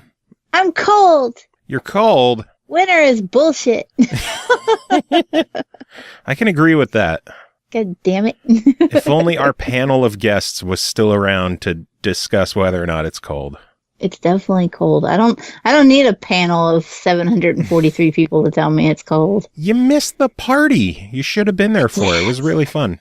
Something about being a responsible adult and having kids and blah, blah, blah. Almost as much bullshit as winter. Yeah. Almost. But anyway, we still have plenty of show that we got to get through, and we're going to tackle some news quick. I'm going to try going through these as quick as can because I know there's a lot of shit we got to take care of today. The Game Awards were last week, coincidentally, Indeed. like 2 hours after we recorded the show last week. Some big news came out of there. In addition to Breath of the Wild winning Game of the Year, there was some actual news that was revealed. I think some of the biggest stuff is that Bayonetta 1 and 2 are coming to the Switch together, and Bayonetta 3 was announced as well as a Switch exclusive, which, fuck yeah, more Bayonetta is awesome. I have still not played Bayonetta. Well, you should, because it's I know playable on the Xbox One. And I've made a big fuss about how it was even Games with Gold, so I have it. I have no excuse. Well, then what the fuck? The backlog is a thing, man. Oh, Something boy. about always having reviews to do that I don't know what you're talking about. Limits my ability to visit the backlog. Speaking of backlog, something that's on my backlog, Breath of the Wild, I still need to get back and eventually finish that game. The Champions Ballad DLC was not only given a new trailer the night of the Game Awards, it released that night, and part of the DLC is that Link has a goddamn motorcycle now. Sounds good to me. Soul Calibur 6 was announced. It's been rumored for quite a while. A lot of the rumors were saying that it might be a PlayStation exclusive. Thankfully, it is not. It has been announced for PS4, Xbox One, and PC, so that should be fun. Wasn't Soul Calibur the one that got in a it didn't do well last time? That was Street Fighter, wasn't it? Street Fighter, because Street Fighter 5 was the PS4 exclusive. Yeah. Okay. Yeah. I got mixed up there. Fighting games that start with S and have a number at the end. There's so many. Did you watch the Game Awards at all? I did. I saw the little fella, having his fit, and he's my new spirit animal. I want to be that guy and just fuck EA and fuck the Oscars and fuck everything. And by the way, we like you anyway, EA. And I don't know. He was great. Yeah, that was... I like that guy. Joseph Fares, the director of the game A Way Out. That is the co-op action platformer that they showed off at E3. He had a fun little bizarre profanity-filled speech about the game, EA microtransactions. I think he said fuck the Oscars a bunch of times, too. He has feels. It's pretty incredible to watch. And he has feels. He was definitely my favorite part, though. I don't remember shit else from that show, except for, What Remains of Edith Finch won a couple things. But I remember him, and I remember him flipping the camera off and asking if it was okay if he said the F-bomb, and then he let 47 of them fly. How uncomfortable did Jeff Keighley look, by the way? Incredibly uncomfortable, which made it even better. He was like, please, God, end this. And I've seen people give me that same look when I'm on one of my tangents, so... And I don't even I can't even flip people off because my little finger's crooked, so... Oh, God. I think some news from A Way Out that was kind of overlooked during his whole speech was that they announced A Way Out will have single buyer online co-op where you can play online with a friend with only one person owning the game. Yeah, that's a pretty big deal. It comes with some kind of friend download that it's pretty much a copy of the game that only works if you're playing with someone else. Yeah. Which is really that's cool. A big deal. We've seen that with DLC before, like Vermintide's DLC, only one person has to have it. I think Left 4 Dead was originally that way as well. And it's cool, it's incredibly awesome that, I have so many multiplayer games that I can't play because I'm constantly begging my friends, go get Dead by Daylight and play it with me. And they're like, man, that's $30. I don't got $30 right now. I'm like, well, shit, why do I have poor friends? I'm poor enough for all of it. So, I don't know. I'm always begging more people to get these games to play with me. And they're like, I can't right now, or I have responsibilities, fuck being adults. And the fact that, hey, if I have this game, my friend can play it along, and I don't have to sit there and go, please buy this game to play co-op with me. Or win them a copy. Or win them a copy, which I do. Like, I always hope I get a review copy of a multiplayer game, and then I can win a copy to give my friend to make them play it with me. Then I can actually properly review it. It's a good way to do it. It is, but it doesn't usually work that way. Because the problem is when there's a multiplayer game, it's always like another $30 or $40. And those reviews, the more expensive a game is, the harder it is to get codes for it. That's why when I'm given a game that has a heavy online component, I'll usually ask, is there any way we could get a second one so that we could like properly test out the online, which I'm sure we'll talk about next week on the show with one of the games we're going to be covering, or I'm going to be covering. Yeah. But some other fun stuff from the Game Awards. Sea of Thieves was given a March 20th release date, and they also showed off that baller-ass new controller for it, which, oh my god, I need that in my life. It glows in the dark. Does it? It does. Holy fuck. It legit glows in the dark. It's like purple and blue, and it has like compass directions on it, and it looks incredible. I want to touch it. My only gripe is it's a $75 controller, which, okay, they've done expensive limited stuff before. It doesn't have rubber grips. What the fuck? What the fuck? If you buy a Design Lab controller, do they automatically have the grips, or do they cost extra? I have no clue, because I've never done one. I have a sneaking suspicion they cost extra. I seem to remember like poking around at one. I don't own a Design Lab controller, but I've made them just for shits and giggles, just like the color schemes and stuff, to see what you could do. And I remember when I was playing around with it, I thought, oh, the rubberized grips would be good for somebody like me because I have a tendency to drop things. And I have broken many a controller just because I drop them a lot. Headsets too. If I can drop it and break it, it's done for in my hands. Nice. In fact, I think it was No Pulse once was like, we need to like design you a strap or something so that it could be around my wrist and not fall if I drop it. But I seem to remember thinking, oh, the rubberized grips would be great if, it would help with not dropping it so much. No. I'd suggest an Elite controller, but I think the added weight of an Elite might be tough too. That's the thing too. Like, I have to think about some of the most nonsensical stuff that most people take for granted. Like, if it's heavy, and I'll get fatigued holding a controller if it's heavy, or, if it's slick. The controller I have that I've miraculously not completely killed yet, though it is starting to drift. It's got a little more texture than the first controller that came with my Xbox.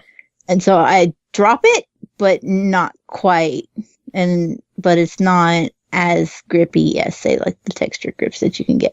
But I seem to remember, I went on a tangent again, but I do seem to remember when I was on the Design Lab page that it was more expensive, and it was pretty hefty price tag for the grips in addition too. So that may be out of fear of keeping the price jumping up even higher. Maybe, but I know the Forza controllers. Like the Forza controllers were, I think, $70 and had the rubber grips. So there was Forza controllers. There's so many controllers I can't keep up with anymore. Yeah, they sold them separately, and the Forza controller came with the Forza console that came out. Because that's the one I had. It was a Forza console? Yeah. How do I miss? Well, I don't know. How the fuck do you miss? It was 2 years ago because it came out with Forza 6. Oh, yeah. See, that's the thing. Like, I like Forza Horizon, but I'm not big on Forza Motorsport, just because it's too simulative for me. Yeah, well. And then I just kind of get like, oh, it's a motorsport year for Forza, and I'm just kind of fading into that GIF everybody uses of Homer singing into the bush. Did you just say GIF? Sorry. How dare you? I'm old. It was the GIF when I was. How dare you? When I started interneting in 1996, we called it a GIF. No, we didn't. Way back then, we called it a GIF. It has always been a GIF until like 2 years ago. 3 year, whatever it was that the creator's like, no, it's GIF because choosy programmers choose GIF. And I'm like, oh, for that graphics format? Anyway. I think I was watching a video where somebody said JPEG instead of just saying JPEG. And I was like, what? I was so thrown aback, and I just ended the video. I was like, I can't follow this. Anyway, back on subject, I guess. THQ Nordic unveiled a brand new IP called Fade to Silence, which looks like a winter-themed survival game. I know you dig the survival stuff. Did that tickle your fancy at all? Yes. So, I'm just going to go ahead and put in a good word for myself here and say I'd like to review that. To my knowledge, so far it is only announced for PC. Don't care. Well, then you better upgrade your PC because it looks like it's going to be a beefy one. Yeah. Forza, but it looks so cool. Forza, but Fortnite Battle Royale debuted a 50 versus 50 mode that's apparently only a limited time thing, but maybe they're just testing it to see how well it runs before making it permanent. Mm-hmm. Looks cool, though. 100 people online at once sounds pretty insane. Let's see. Campo Santo, the makers of Firewatch, unveiled a new game called Valley of the Gods set for 2019. That looks pretty cool. That looks amazing. That really did. Can I just have a moment where I fangirl about the fact that there were female people of color, women of color specifically, for the protagonist, at least from what it made it look like in the trailer, and how rare that fucking is in games, that I was just like, oh, my little feminist heart just jumped with glee. Yay. Go ahead. From Software teased a brand new game. It was like a little quick 30-second clip, and they didn't announce what it is, but people are guessing it's either related to Bloodborne, or other people are guessing that it's related to an old PS2 survival horror game called Kuon. Either way, people are excited. Did I miss this one? I'm not sure which one I don't remember this one. Apparently, the Mixer stream, for some reason, went to a commercial, 10 seconds into it. There was some kind of screw up on Mixer's end, but people are, not much info was given at all. It was like a 30-second teaser of a teaser for something to be teased eventually. But that's brutal. But people are excited about it. At least give a name for, even if it's just a work in progress name and it gets changed. No, and then I find it problematic when we get details about games and they go, "Oh, it's coming out in 5 years," and you're like, "I'm not gonna remember it. Just wait until a little closer." Because then it's gonna be like when they do announce it. Oh, we have a game coming out in 6 months, and it's this, and we debuted it 5 years ago, and I was sitting there going, "You did what? That game? Oh." Yeah. Well, that train's gone. I like Bethesda where they're like, hey, we're announcing this game. It's coming out in 4 months. We'll see you then. Yeah. I like it even better when they're like, you know what? You can play this tomorrow. I'm like, fuck yes. I'm excited now. Let me go download it now. And then speaking of a game that we have no idea when it's going to show up, they showed off a lengthy new video presentation for Death Stranding, the new Kojima game. I think it looks very intriguing, but I'm worried that Kojima went full Kojima. And I've been saying I think it looks like it would be an amazing movie, but it just might be too crazy for a game. Every time I see something from this project, I'm just like, oh, that's a thing. Okay. And I'm kind of a purveyor of the weird. I like weird games. I like artsy, fartsy, the more eccentric and odd it is, the happier I am. But I just can't place this game. I'm just not sure. Every time I watch it, I'm like, I don't know why this is a thing. Yeah, same. This is a thing. it just seems like it's going to be too weird for a game. Yeah. I don't know. There doesn't seem to be any rhyme or reason or anything to it. It's just one odd thing after another. And I just like some kind of answer at least one or two of the questions before you give us 347 more questions. True. That's fine. That's all I'm asking for. Oh man! Overall, I thought it was a fun game awards. There was some fun stuff happening, and then A Way Out went way off the rails. Still the best part. Yeah, I agree. The PlayStation experience was also last week.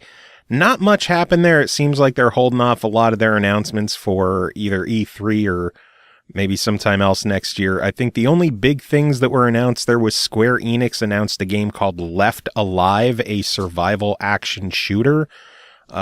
It was announced for PS4, no word on any other platforms. I'm sure we'll find out eventually. And then Sony announced the return of Medieval, which I was super excited to hear.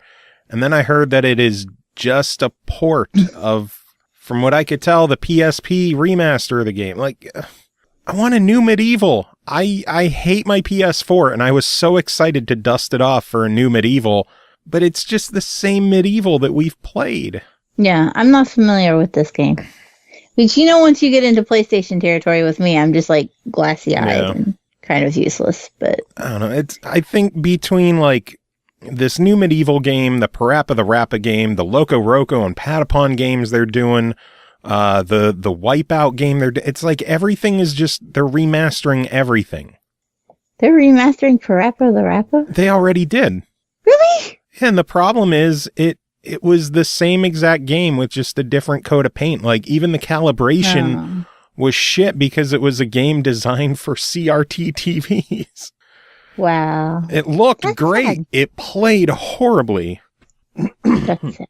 I don't know. I never played the first Parappa the Rapper, and it was always one of those. I was like, man, one day I'm just gonna play that shit. Just one day. No, I never will. It was awesome way back on the PlayStation 1. It just, they didn't upgrade it at all except for visuals, which, it's a dated game. It needed to be reworked. I don't know. It seems like Microsoft is trying to find ways to get you to not have to rebuy your games, and Sony is looking for every way possible to make you rebuy your games. And all their horrible configured for CRT glory. Yeah. Speaking of rebuying your games, after the Mega Man anniversary announcement last week, Capcom is back with another anniversary announcement. This time the Street Fighter 30th Anniversary Collection, which includes a whopping 12 games in this package. Wow. Yeah.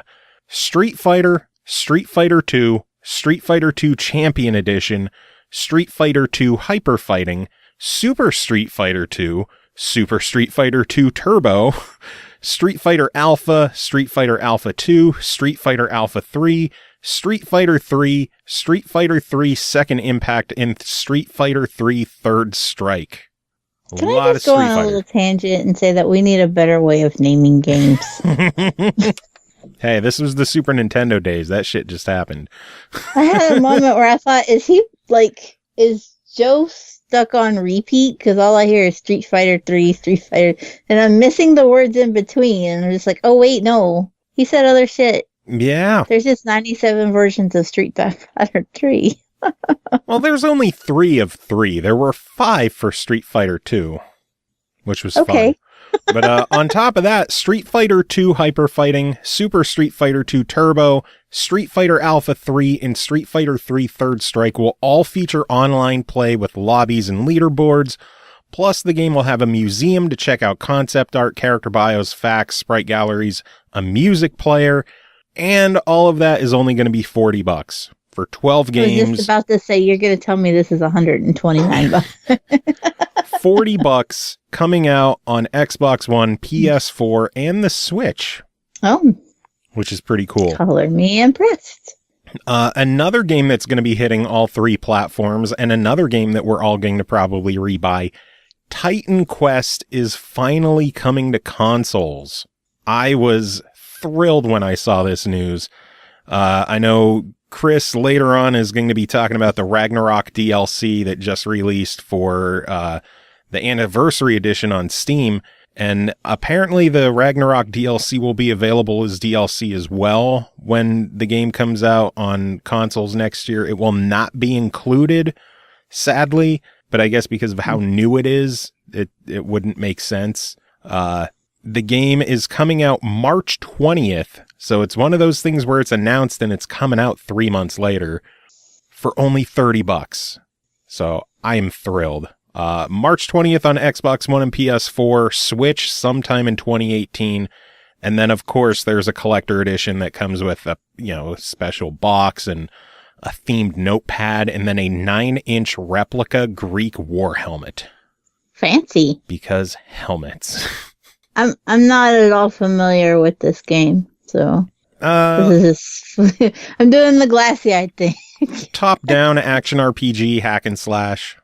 I like the hack and I like the slash. Very Diablo-like, but instead of like randomized loot, well, they still have the randomized loot, but instead of grinding over and over, it has more of a long campaign to it that, there's a beginning and an end and like an ultimate goal. Pretty much. It's more story heavy than Diablo. So I'm excited for it.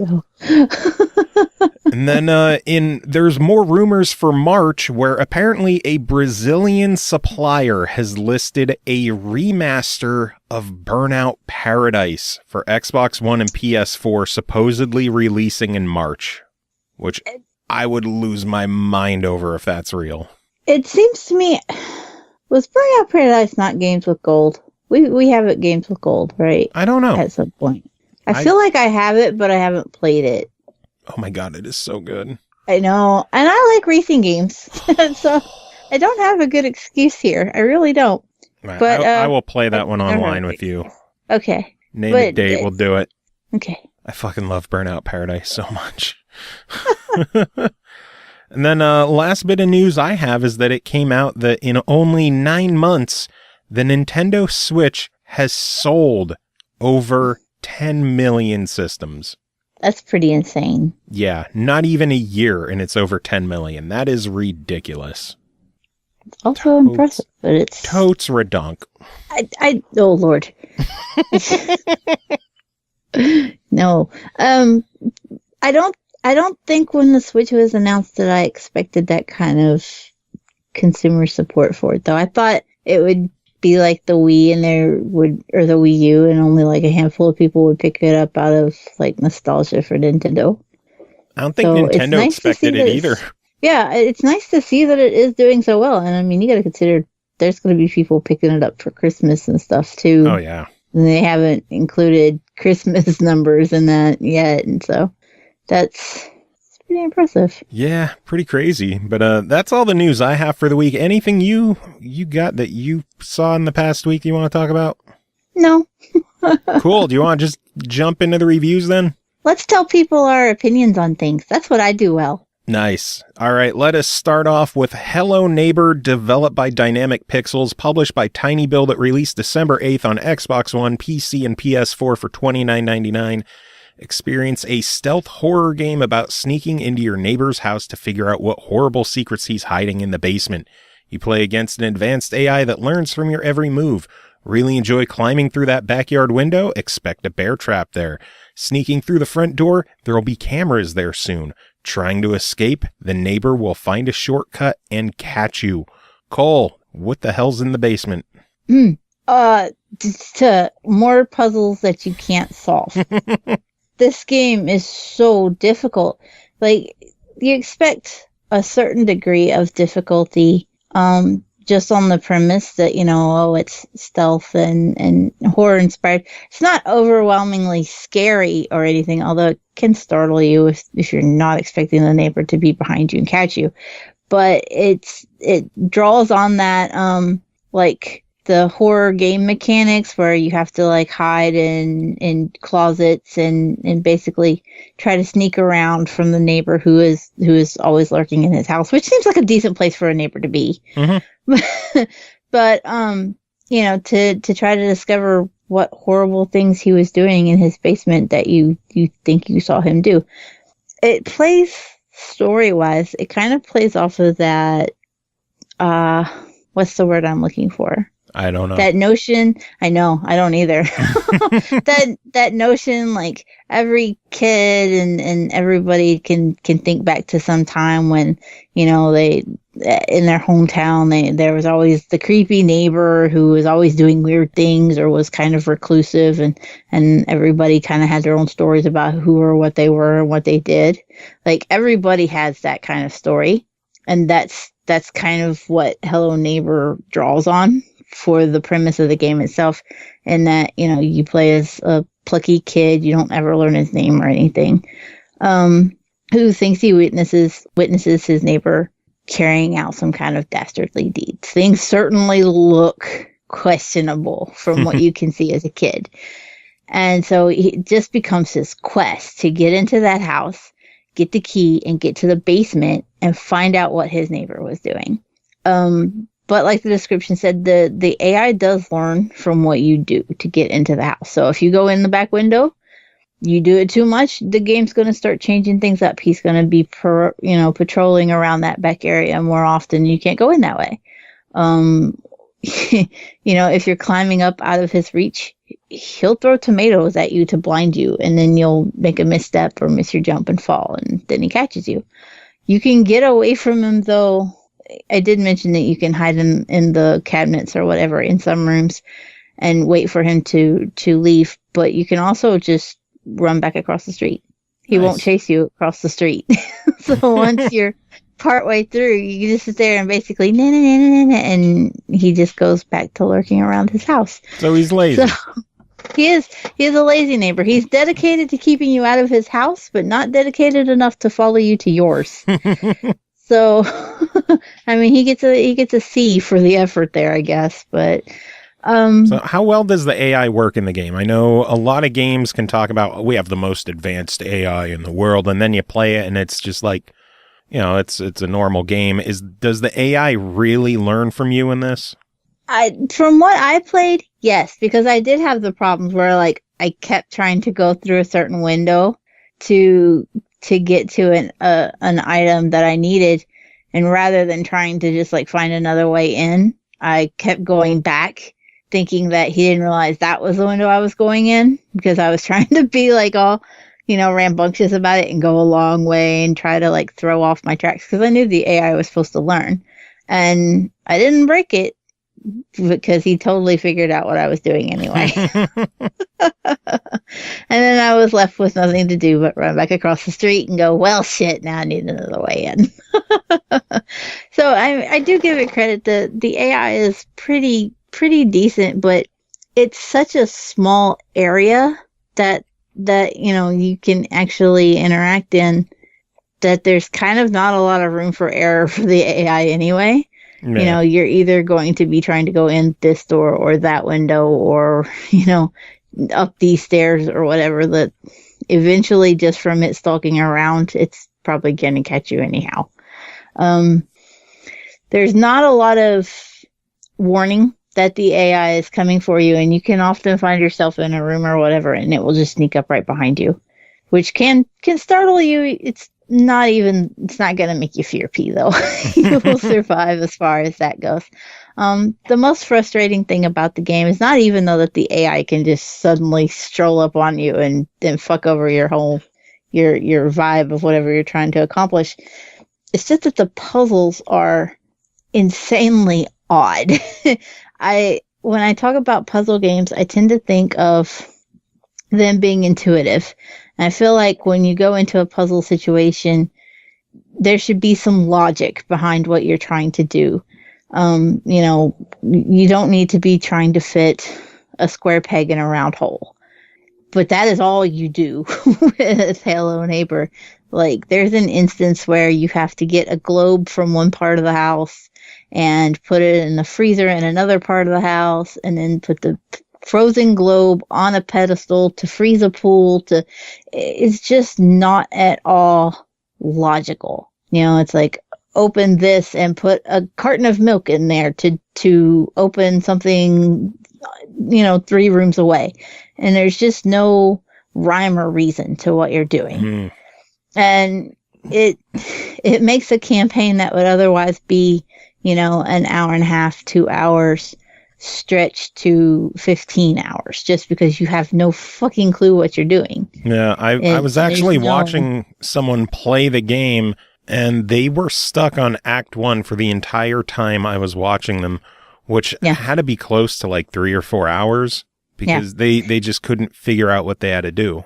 And I had a lot of the same problems. And I was even playing it with my daughter, and we were, taking turns going back and forth with it. Let's try this, let's try that. And we just had to give up and look for guides where people had played the game in alpha and beta.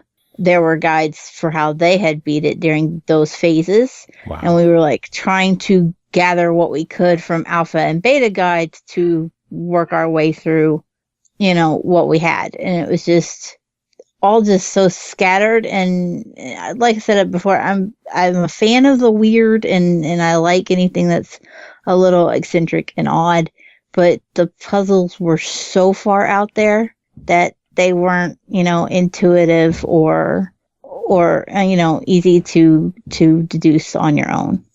So it was a huge downfall as far as that goes for me. Yeah. But well, I know the overall reception of the game that I'm seeing is a lot of people think the game probably should have cooked a little bit longer. It just doesn't feel right. Yeah. The controls don't always feel responsive either. And so I can definitely see where, there just needed some more polish going on. No. You can pick things up and then you can either drop it or throw it. And there would be times where I would simply just click the button to drop it and it would go flying across the yard. And you're just like, oh, well, that's gone now. Nice. Well, or, I would hold it to throw and it would just fall to my feet. And I'm like, well, now he's going to get me. Well, so overall, it's a shame. Overall, for $30, what's your verdict on Hello Neighbor?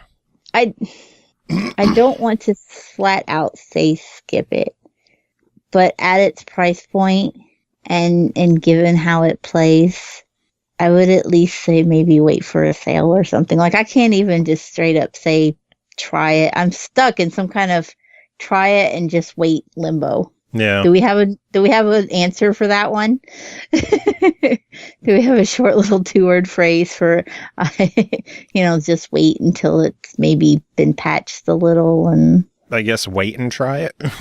wait and try it. Let's roll with that. Wait and try it or pick it up on sale. It really does seem like the audience is split in two of people who are like crazy passionate and love the game despite the faults, and people who just think there's too much wrong to really get into. Yeah. But I just think for a lot of people it would be difficult to just like pick it up and be like, oh yeah, this is a good time, because it's just so erratic. Yeah. But hey, props to them for putting mixer integration into the game, which is pretty cool. Yeah, and I was surprised because when you said, oh, there's Mixer integration, I thought, well, there's Mixer and Twitch, and you just said Mixer because we're on Mixer. No, it's Mixer integration. But it's just Mixer. There's no Twitch integration. Fuck Twitch. Yeah, and it's actual integration, too. You can use, what are, like, the bolts or whatever the fuck you earn on Mixer. You can use them to either knock the neighbor down, to stun him and delay him. You can use your credits to flick the electricity on or off, and you can use it to alert the neighbor exactly where you are. Yeah. So your viewers can fuck you over really bad if they want. Which is a shame because the game will do it for you too. Right as you think you're getting somewhere, here comes your audience. Just go, nah, never mind. 4 more hours on that puzzle. Oh, man. Anyway, next game to talk about is called Hammerwatch, developed by Crackshell, published by Blitworks, released December 14th on the Switch, the 15th on Xbox One, coming out on the 19th on PS4, $9.99 on all systems. The highly acclaimed hack-and-slash Hammerwatch is finally here. Kill hordes of enemies with varied looks and features through unique environments with traps, hidden secrets, and puzzles. Master 7 different classes, including the Sorcerer, a brand new class coming first to consoles, and unlock and upgrade their unique abilities. Going in, I kind of thought this was going to be a roguelike style hack and slash dungeon crawling game, and it's not. And I was really excited when I found that out, that like this is just, you start the game and you go through a campaign and you go through dungeons and you kill monsters and you buy upgrades and items and you kill bosses, and it's not randomized, and it's just a game that you play. And I was so happy to see a fully structured game instead of randomized levels. But gameplay style, it is a top-down hack and slash, very reminiscent of Gauntlet, the old Gauntlet games. And funny enough, I actually found one of the bonus levels in this game is straight up styled after the old arcade Gauntlet game with like the retro visuals and everything. It was pretty fantastic. It has 4-player local play. Online is coming. If you try to access it now, it says that it's coming in a patch on the way. So I have not been able to do anything with online play yet. Local play is fun though. Just, old school Gauntlet style dungeon crawl and hack and slash. The game is it is a blast. You go through dungeons, you kill monsters. You can play either like a standard Gauntlet style hack and slash, or you can actually play it twin stick style controls if you want. Your attacks are tied to the right trigger, and then you'll eventually get other abilities that go to the left trigger and the bumpers. The main class I've been using is the Paladin, which is a melee class. They also have more ranged classes like I think the Ranger they recommend is good for new players because it's fairly strong arrow shooting, so ranged attacks, really, really good for newcomers. I didn't get to dabble with the Sorcerer at all, despite that being the new one. I probably should have done that, huh? Mm-hmm. Well, I've been too busy playing as the Paladin, like going through the campaign, and I am addicted to this thing. They have... It's interesting because this game has lives to it. It's not often that you see games nowadays with lives and one-ups in it. And if you end up running out of lives, it pretty much goes back to the last time that you hit a save icon in a dungeon. So if you have 1 life left and you're low on health and you hit a save icon, if you die, you're going right back to that 1 life left with very little health. And that's very old school. Yeah, and it works really well though. I've been playing on the standard medium difficulty. I think the lowest I got was 1 extra life, but then there was a stretch where I was just on fire and I built up to like 9 extra lives again. So you'll go up and down, but the game just plays really well, and a lot of secrets to find, a lot of upgrades to get, all the different classes that you can play as. There's actually 2 separate campaigns. There's a survival mode. I love this game so much, and the fact that it's only $10 blows my mind, because this is something they easily could have done for 15 or 20 with how much content is there and how fun and how good it is. I give this one as hearty of a buy it as I can. It is just so goddamn good and so fun to just have it. An old school dungeon crawling RPG hack and slash. I need to have a party and just have a bunch of friends play so we can curse each other out and do the gauntlet stage and see who holds everyone up. Nice. The one negative I have, though, I got to say this: the fact that the attack is on the trigger. My trigger is wearing out because of this game. Your trigger is wearing out? Yeah, it is wearing out. Like, it is starting to squeak and grind because when you're attacking, at least with the Paladin, because I've been using him, you can either, press the button over and over and over to attack, or you can hold it down, which you'll do 1 attack and then wait half a second or so, and then he'll just do frantic repeated slashes, which is great when you're surrounded by enemies. But when you're just trying to walk around, if you hold the trigger down, he pretty much stands in place and only slightly inches forward. So you pretty much just have to repeatedly press the trigger over and over and over and over. and my trigger's starting to wear out on my Elite controller, which sucks. Can you replace those? I don't know, but I have a warranty on it, so I think I'm good anyway. Oh, that's good news. That thing is too damn expensive to be wearing out. I know, but, it's worth it. The game's fucking awesome. So, yeah, $10, buy it. And a new controller just in case for backup. Yeah, probably. Next game to talk about is called Chaos on Deponia, developed and published by Daedalic Entertainment, released December 6th on Xbox One and PS4 for $19.99. After the events on Deponia, it seems that Rufus came to his senses. He's grown prudent, amicable, kind and caring without any intention to cause major mayhem just to further his own selfish ends. It seems he is far from chaining himself to flaming saw blades, training torpedo dolphins, or foraging through platypus nests.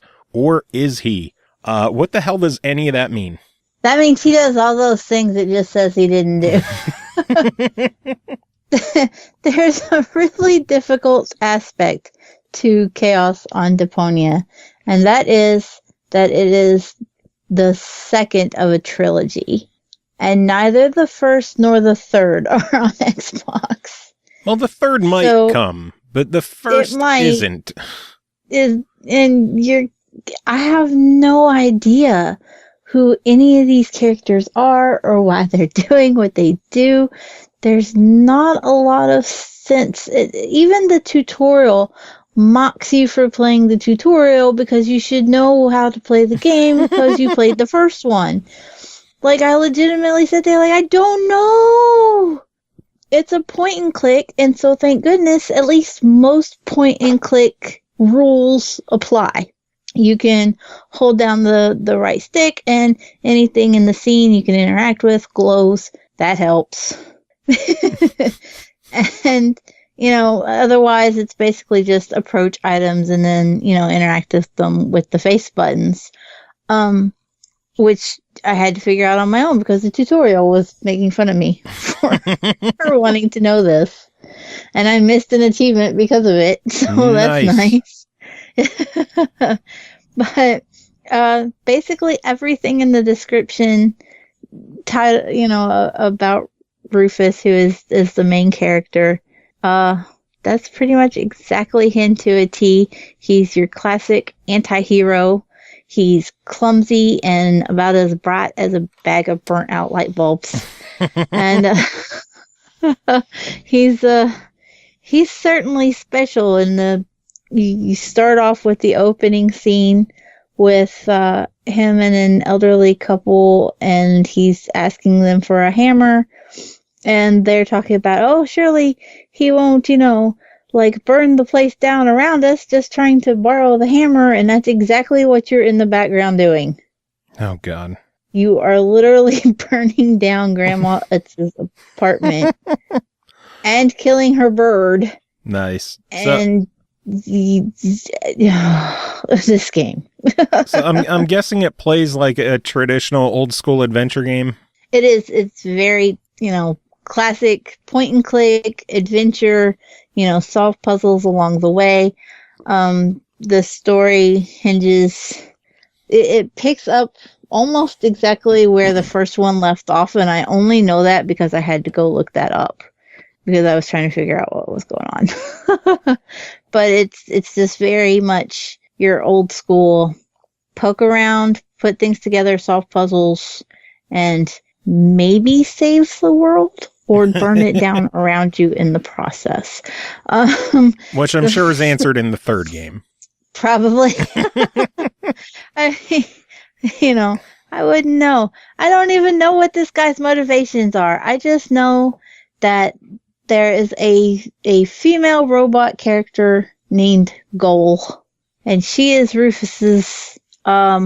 Oh, God.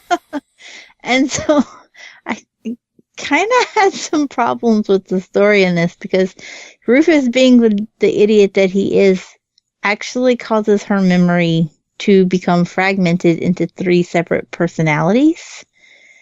And there's a spunky one, a lady, and a child personality. Interesting. And it's like, being that this is his love interest, and your whole purpose is to convince these 3 personalities to have surgery to become one personality again. And it's very odd and quirky to the point that I was just uncomfortable. If that makes sense. Like, you're just like, it's just horribly uncomfortable. It's meant to be very slapstick and humorous, and it's just not aged well to the times, if that makes sense. It's 2017. Things are different. We don't call female characters goal anymore. But it apart from all that, it plays perfectly. The puzzles are really good. I complained in Hello Neighbor that they weren't intuitive, but at least in this, the puzzles seem to make a little bit of sense. You know why you're putting items together and combining them and using them in the world in the way that you are.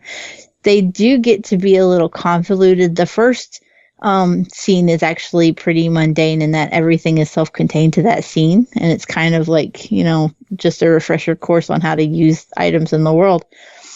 Once you get out into the world, though, there's a lot of back and forth between scenes to use items throughout the world, and it can kind of become a chore because you have to travel across this world, and he moves very slowly from one side to the other, up this way and down that path. And this is a huge world for a point and click.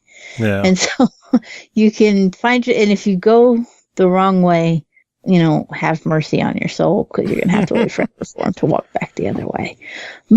So overall, it sounds like a pretty solid adventure game with a little bit of dated humor, a little bit of slow moving, and the fact that it could really use some kind of cliff notes of the first game. Yeah, if there was something in the beginning to explain everything about the, Ailsean and why it's so important for you to save it, and why does Goal have a memory chip in her head, and how are you in love with a robot chick in the first place? Yeah. If it filled things out a little more, and maybe her name wasn't Goal, I'd be happier. Well, but other than that, it's fairly solid, and I do give it a try it. Sounds good. I was just going to ask overall verdict for $20, but try it sounds pretty good. Try it. Nice. I'm interested in checking it out myself. I know my sense of humor is a lot goofier and crazier than yours, but hopefully they'll hear the cries of people wanting to know what the hell happened in the first game and toss in like some kind of a primer or previously on The Walking Dead. Yeah. Previously on Deponia. That'd be nice. Anyway, next game to talk about is called Party Planet, developed by Taeon, published by Mastiff. It released December 12th on the Switch for $39.99, and a physical version is available exclusively at GameStop for now. Party Planet features 30 fun-packed party games for up to 4 players. It is the ultimate must-have game for family and friends of all ages, and with the portability of Nintendo Switch, turn just about any location into a party. It's exactly what it says it is. It is a collection of mini games. It starts with, I want to say like 10 or so available unlocked right away. And as you play games and set scores and you can earn bronze, silver, or gold stars in each game, depending on how well you do. You'll level up your character rank, and the higher ranks you get, the more games you'll unlock. Which is both good and bad. It gives you a reason to play It gives you a reason to play each of the games and practice each of the games and get better at each of the games. The downside is it seems to take way too long to unlock stuff. I have 1, 2, 3, 4, 5, 6. I have 20 games unlocked right now. And I feel like I'm so far away from ranking up to unlock another one. And I've played all 20 of the ones I've unlocked so far. With like 3 or 4 of them I even have the gold medals in. The game lineup kind of hit or miss. Some of them are good, some of them are bad. There's a lot of clone style games in here. Like, there's an Ice Climbers clone. There's a table hockey style clone. There's a balloon fight style clone. There's a mini golf-ish 2D mini golf game. There's asteroids. Snake is in there. There's just a wide variety. None of the games are huge, massive titles that are going to keep you enthralled for hours at a time, but they're not meant to, since this is a party game that you play with friends. Some of the games are limited to one player, but many of them are good for either one or two players, or even up to four. The fact that the Switch comes with two controllers pretty much built on with the Joy-Con means you can literally have a multiplayer game anywhere, anytime. My other gripe is the controls in some of the games kind of piss me off. There's a memory game in here, and the Switch has a touchscreen, and you can't use a touchscreen to play memory. And even worse is you can't use the directional buttons on the Joy-Con. You have to use the analog stick. And this is one of my biggest problems in any kind of game that requires like precise up, down, left, right movements. Let me use the D-pad, or on the, in the case of the Switch, the directional buttons, instead of a fucking analog stick, because analog sticks, sometimes they'll snap back and you'll move a spot back where you were, or you'll think you're pressing up, but you're kind of pressing up left and you'll move left instead. Like, put more control options in this game. If I have to use buttons with that memory game, or there's some puzzle games on there that you can play, let me use the buttons instead of the analog stick, because it just makes things so much more difficult. I can understand if I'm only using a single Joy-Con to play and the analog stick is my only way to move my cursor, but if I have both Joy-Con attached and I'm doing single player, let me use the directional buttons. Yeah. I wish I could comment on all 30 of the games, but like I said, I don't have all 30 unlocked. What I did play, overall, pretty solid stuff. Some good addictive games in there. There's a Zuma/Sparkle style clone, which is probably my favorite so far, just because I'm a fan of that genre anyway. The only other sticking point I might see is the $40 price tag. I think if this was a $30 game, it might be a little bit easier for a lot of people to jump on. I think the Wii and the Wii U kind of gave minigame collections a bad reputation, and a lot of people might be hesitant to be like, oh, $40 for a minigame compilation. Maybe not, but I had fun with that. I think it's a solid try it, especially if you have friends around and you have a party going on and you want a bunch of fun, quick games to play together. This is not something you're going to marathon. It's meant to be something that you bust out at parties and play for a half hour, an hour, and fuck around with all the games. Again, the biggest issues are the control schemes, which need some tweaking, and the price, but I know Switch games kind of have a Switch tax anymore, so I guess the extra $10 goes to that cartridge that they have printed. But yeah, overall I give it a try. Yeah, they are Switch games. Fucking Switch tax, $10 Switch tax on everything. Anyway, next game to talk about is called Lost Grimoires 3, The Forgotten Well. Gee, didn't we just do Lost Grimoires 2? I feel like we did. I seem to recall it. Yeah. Yeah, last episode on the Xbox One. But this one, developed and published by developed by Worldloom, published by Artifex Mundi, released December 14th on Steam. So this is a brand new Lost Grimoires game for $14.99. King Raphael returns victorious from the expedition against the army of the mysterious elf Sylvaner. While King's subjects are preparing for his triumphant arrival, his sister, startled by his strange letters from during the war, suspects that Raphael has been cursed and that a real war is about to begin. Our friend Dark Mika covered this one, and Cole, you're going to read her email, correct? I am indeed. Are we ready? Up. Let's go. Lost Grimoires 3, The Forgotten Well is a point-and-click game with hidden object and general board game type puzzles. You play as a princess who has professional level alchemist abilities.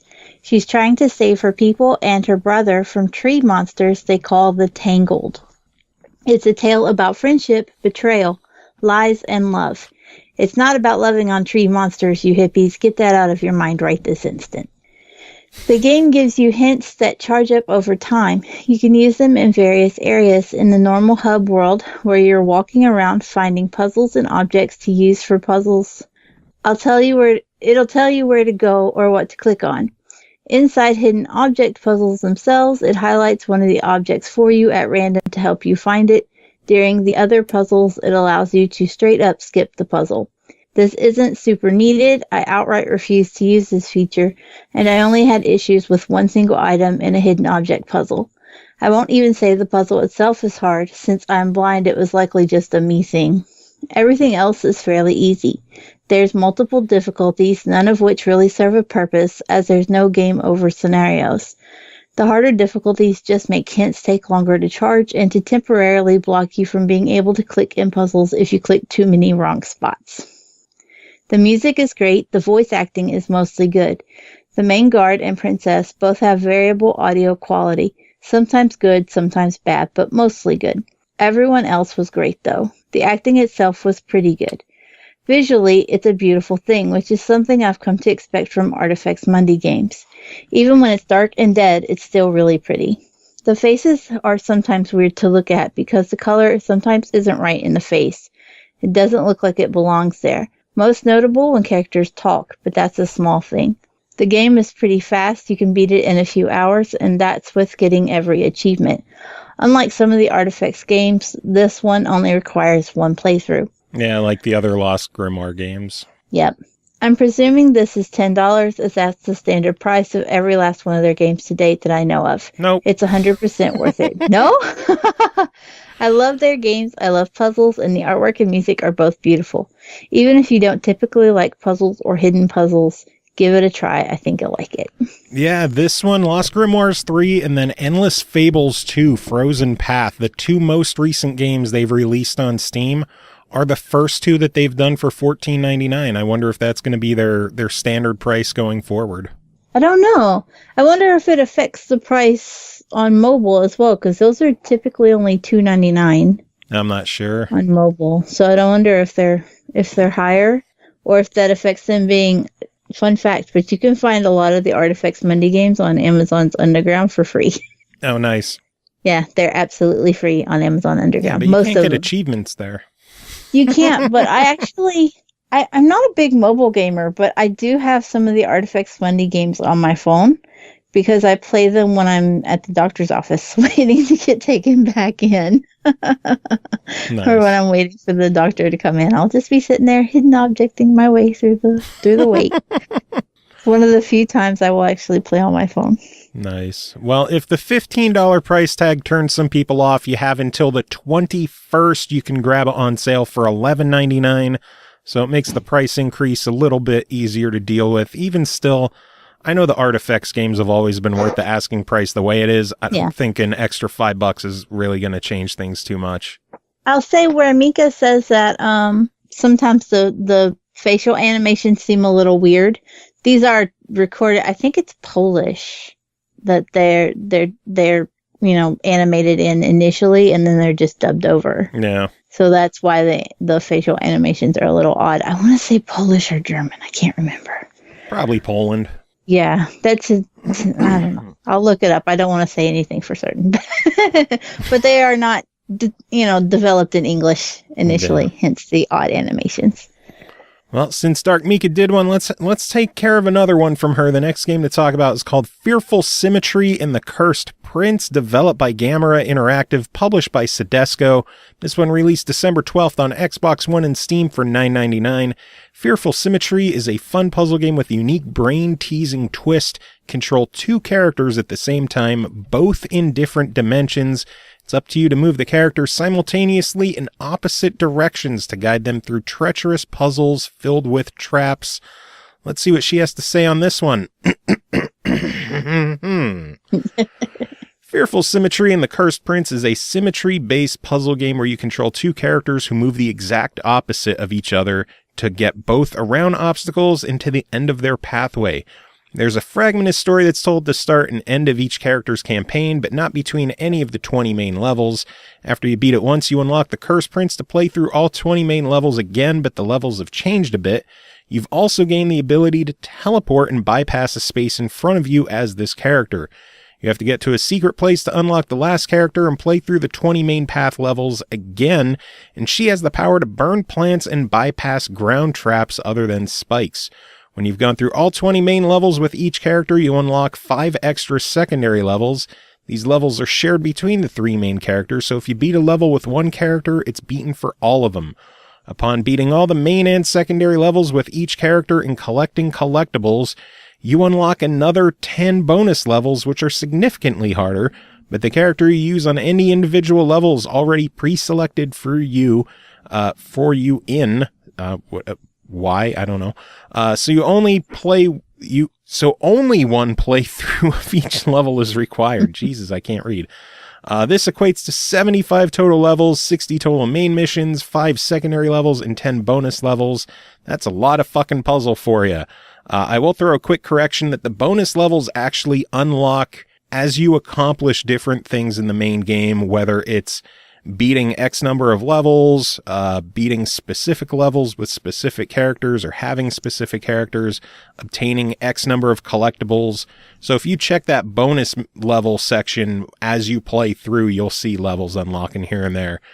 I'm really good at puzzles in general, and I've put about 18 hours into the game, and I'm still not quite finished yet. So you're probably looking about around 25 hours of gameplay here if you collect everything and beat each level, including the bonus stuff. Levels have a lot of different obstacles, with some being added for specific characters like spikes, bear traps, runes, a stone monster, traps that turn you to stone, ghosts of different types, plenty of things to be wary of, and levels to add a little spice to the get from point A to point B gameplay. The only drawback to the game are, 1, difficulty varies wildly sometimes, which can be frustrating as fuck all. I had one problem level and still have another problem level, both of them in the middle game levels, not end game. The one I successfully beat was by luck, and I spent an hour on the thing. Good lord. The other one I've spent easily 4, maybe 5 hours on alone, and I still can't do what I want in it. I spent maybe 10 minutes on any other puzzle in the main or secondary paths. And then number 2, the game has a lot of repetition. As stated, you play through the same 20 levels 3 times with minor changes in them, so you already know how to beat the levels. Overall, for $10, I'd say buy it, especially if you like puzzle games like this. If you're on the fence, it's totally worth trying. At the very least, it'll keep your brain active. If you hate puzzle games, then you probably aren't listening to any of this, so... It's a pretty fun game, and it can sometimes be quite the brain teaser, and I enjoy that. It's a game you can pick up for 5 to 10 minutes at a time, figure out a puzzle, and go about your day in most cases, so you don't even have to put a lot of time into it at any given moment. 75 levels, 20 plus hours a game, for $10, that sounds worth it to me. Sounds good. I gotta agree on this one. I've dabbled with it on the Xbox, and some of the puzzles, I can agree. It feels like out of nowhere there'll just be a sharp difficulty spike that doesn't make any sense, but it's still a lot of fun. I did want to say, what the fuck did I want to... Oh, achievements. This game, when you first start playing this game, this fucking game just throws achievements at you. There's achievements for beating each of the stages in the game. So like the 20 story stages, the 10 bonus levels, the 5 secondary levels, each of those has its own achievement for beating it. And then there's, every time you do something moderately successful, it's just like, yay! Yeah, pretty much. It's fun. I like being rewarded constantly. But yeah, I really dug the game, and for $10, I gotta agree, it's definitely a buy it. I liked it a lot. I have heard good things about it. A last game that you're here to talk about is called Raiders of the Broken Planet, the War Dog Fury campaign, developed and published by Mercury Steam. This released November 30th on Xbox One, PC, and PS4 for $9.99, part of the season pass. Again, this requires the base game to play, which is free. So, free is free. Erik wants Loth. God, these fucking names. I forget all these. It's terrible. Loth. Loth? Yeah, that's kind of how they pronounced it in the game. It's spelled HT, though. I know. They said it more like loath instead of loat. Like I expected loat, but it was definitely loath. And I was like, oh, okay. H wants L to join his raiders, but the war dogs are out for his blood. War dog leader General Marmalade. Oh my god, that's incredible. Once all the Aleph and Lot is a loose and Jesus, these fucking what is this? This game is every bit as chaotic as it sounds. Like, I hope nobody ever asks me to pronounce the names of any of the AI I've killed. Because the closest I would be able to get to be would be the one that was like jungle, but it was like the G was in front of the N and there was an apostrophe and a K and some other random ass letters after that. And I don't know. Oh, Lord. It's like every time they have to name a character, they just drop their head onto the keyboard and whatever happens is it. And I was like, yeah, that works. Okay, bye. Oh, God. Well, I know the War Dog Fury campaign is the second DLC campaign to be released for the game. I know you enjoyed the base game in the first. What did you think of this one? So this one, I played these solo primarily because I spent a lot of time trying to get into a multiplayer match and couldn't find anybody. But this is the first time playing that I have, like, the nuances that this is meant for a team of 4 to play these missions is there. This is the first time I felt like I couldn't do it because I was alone. There's 4 missions to each of these DLC chapters, and they are meant to be played 4v1. You're supposed to play them online where a random player can come in as the antagonist and basically make the game, more difficult for you. I didn't get to try that part out though, because I just sat forever and could not find a game. I'm genuinely kind of worried about the online for this. Aside from that though, the missions were interesting, but the story is just kind of odd and lacking. For War Dog Fury, you are, Erik does send you looking for Loth.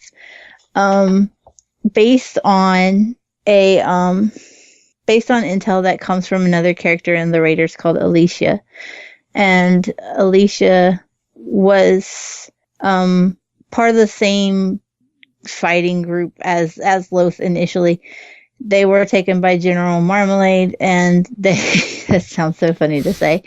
And basically General Marmalade was doing these experiments using the Aleph in the game, which is kind of the drug that everybody's a little hyped up on that makes them the super creatures that they are. And he was forcing the people he had captured to overdose on the Aleph so he could do experiments and see what happens when they overdosed. Ailsean got away before she was forced to overdose, but Loth did not. So at this point, War Dog Fury is basically a rescue mission to go and get Loth so that he can join the Raiders. And anything else beyond that is kind of up in the air. The game does not do an exceptional job with the story and the lore here. There's a lot of questions, and lore is kind of locked away, behind microtransactions. Yeah. It's really kind of crummy. I really want to care about these characters and see how their, behavior in these worlds has effects on them, and you just can't if you're not willing to pay for it. So it's a little disheartening. There's been some changes to the game since I played it last. With the menus and everything, you actually get character points and faction points, and there's faction cards now. Supposedly most of the stuff that you get that's locked behind a paywall is supposed to be cosmetic, and then of course there's the lore stuff too. So it didn't seem like there was anything that was gonna affect playing the game and how well you could or couldn't do against, an antagonist or just playing the mission itself. But if you were playing solo like I was, you were going to struggle anyway. So why were you playing solo? Were you just unable to find a game? I really could not find a match. I sat for about 45 minutes. Ooh. And I set the game up. I clicked start a match. I picked all 4 of the available missions for the new DLC. I clicked that I would play as the antagonist or as the raiders to try to give myself as much possibility, options as possible. And then I walked away and did dishes and come back and swept and just generally did housework in the room while waiting to find a match. And eventually I just had to give up. I couldn't find anybody to play with. Ouch. I wonder to some extent if it's not because I tend to play earlier in the mornings. But still, you would think I would have found at least one other person. Yeah. And I couldn't find anybody. So I was really disappointed because that meant that there was a large part of the game that I was just effectively locked out of. So, man, that's a bummer. Yeah, unless something happens and there's like a greater influx to the game, like player base wise, it's really hard to give this a buy it. What do you think they could do to get more players on this game? Because I know you really enjoyed the initial release of it. I did. It's such a creative world, and there's so much to learn. Like I said, to really learn about the characters and learn about the world. It's really creative. It plays well.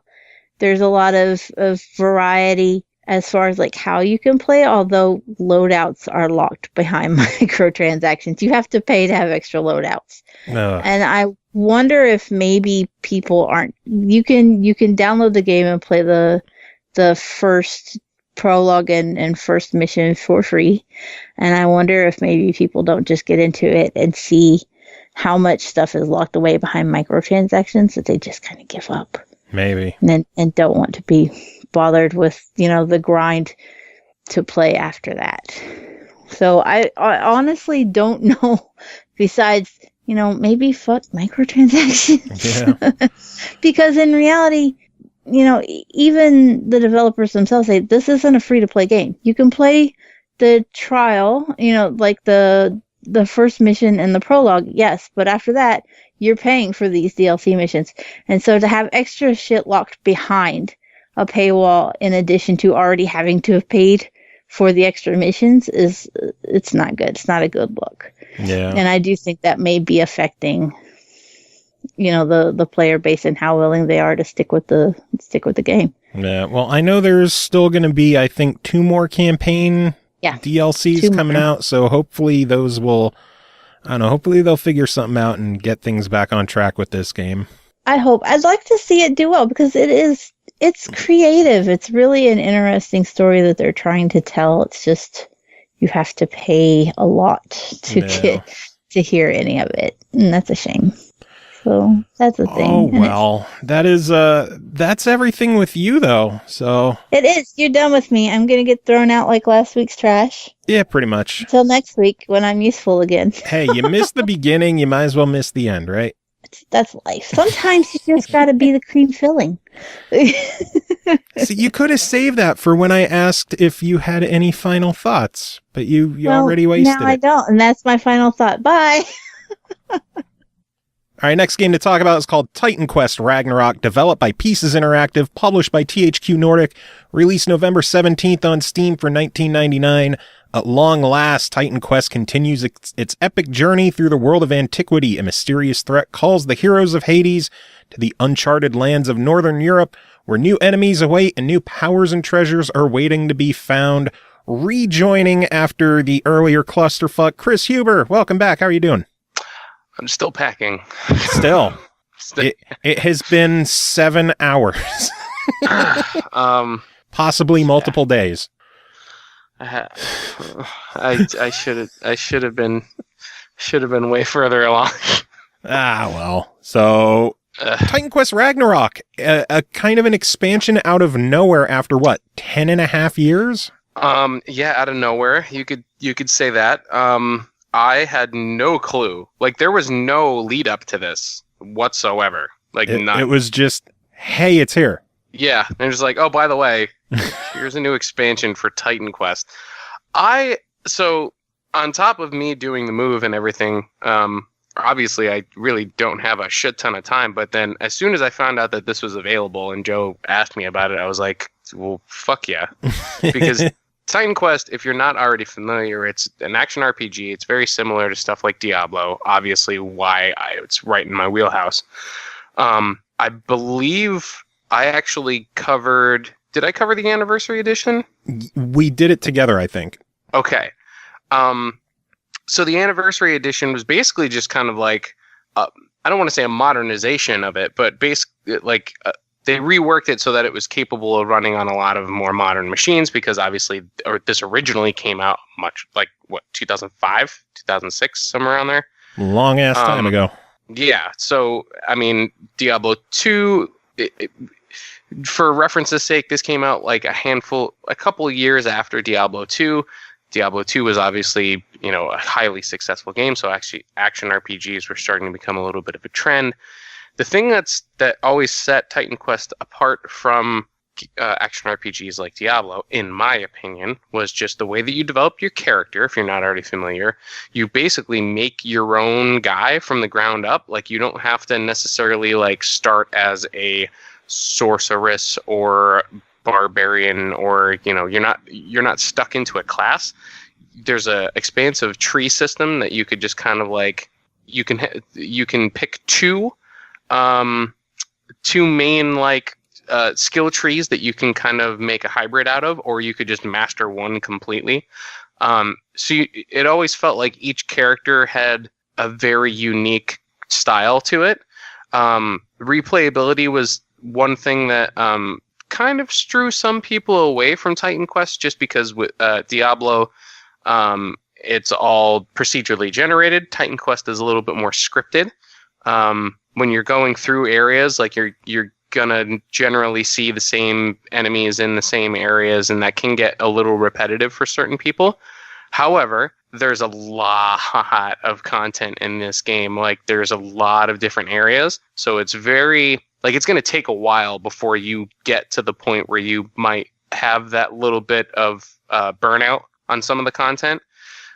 Ragnarok basically adds a whole nother act, and an act in Titan Quest, normally, like, if you count the side quests and the main quests, the majority of the standard ones are somewhere around like 25, 30 quests, maybe like 35 or 40 when you get up to the higher, like the denser acts, like the ones toward the end.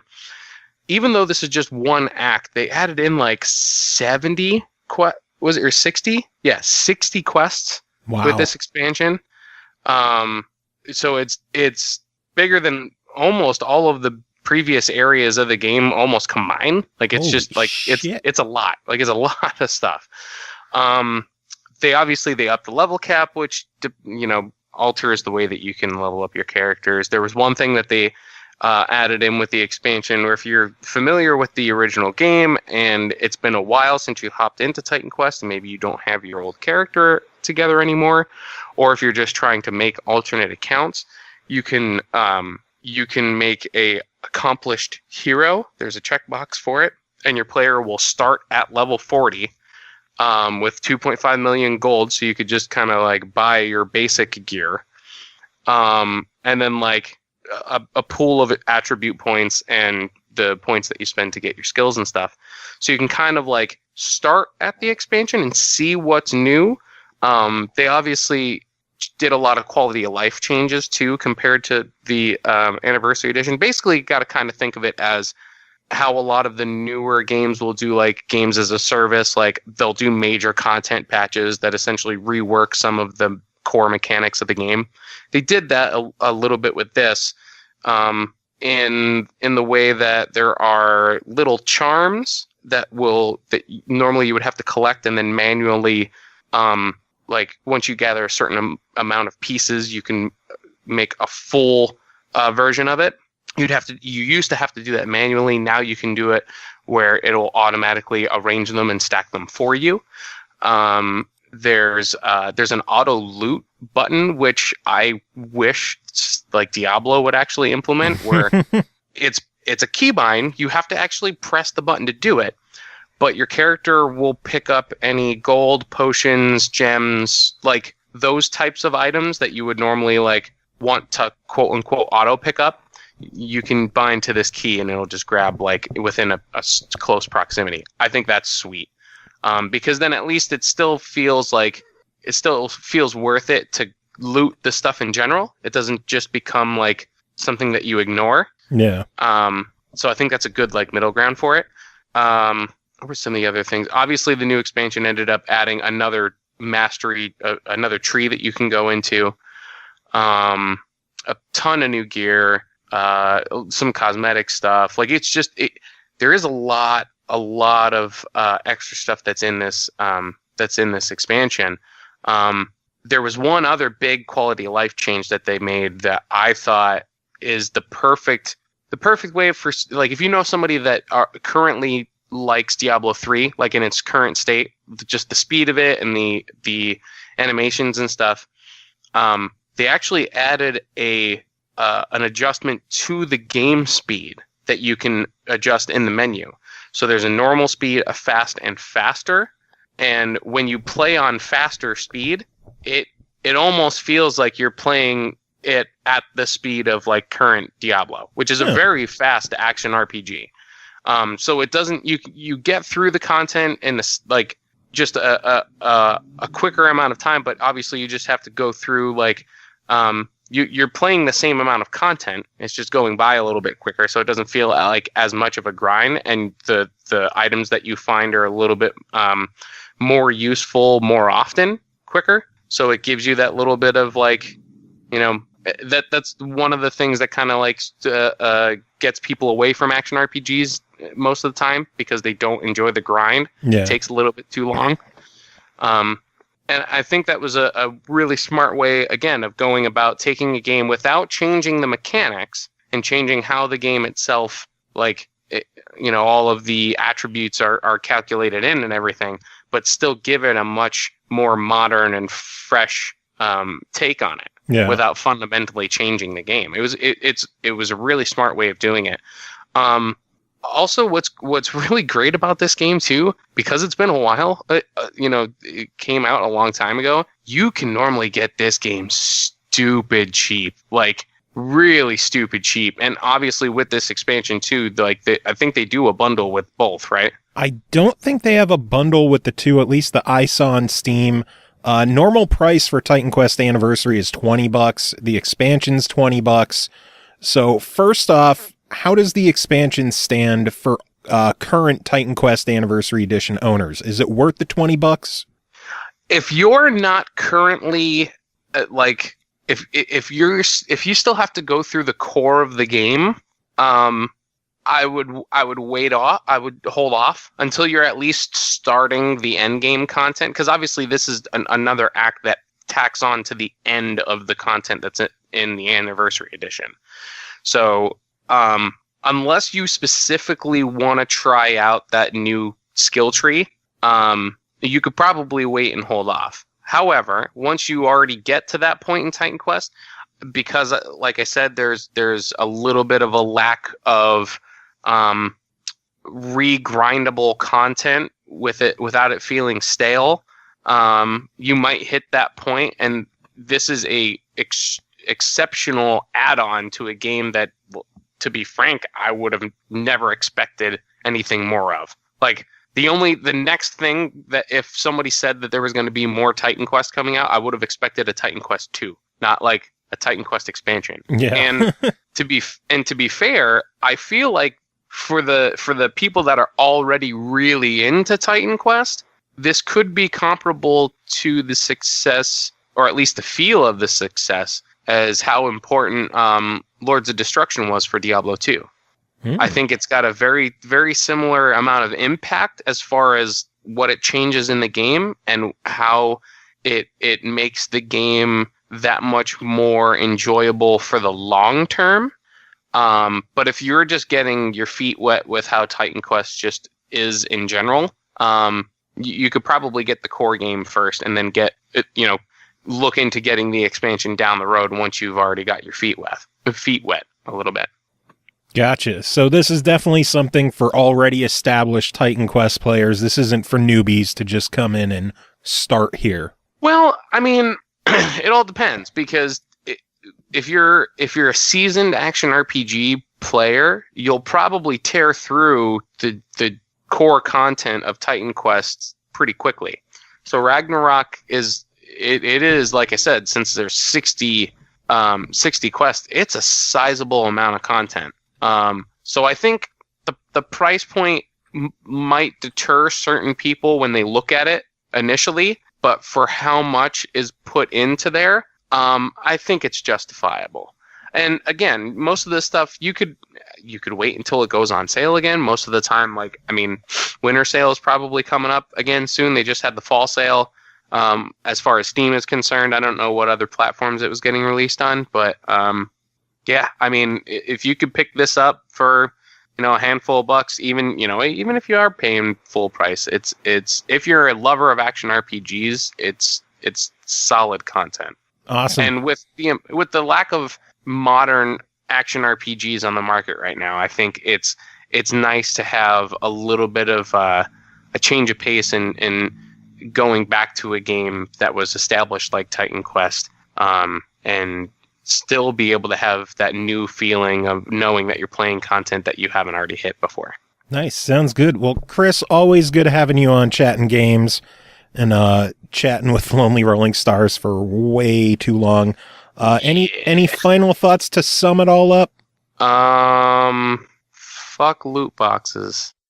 All right, finally tonight, the game Demon's Age, developed and published by Big Moon Entertainment, released December 8th on Xbox One and Steam, supposedly on PS4 as well, but I haven't seen it on the store, so I don't know what the deal is. Whatever, talking.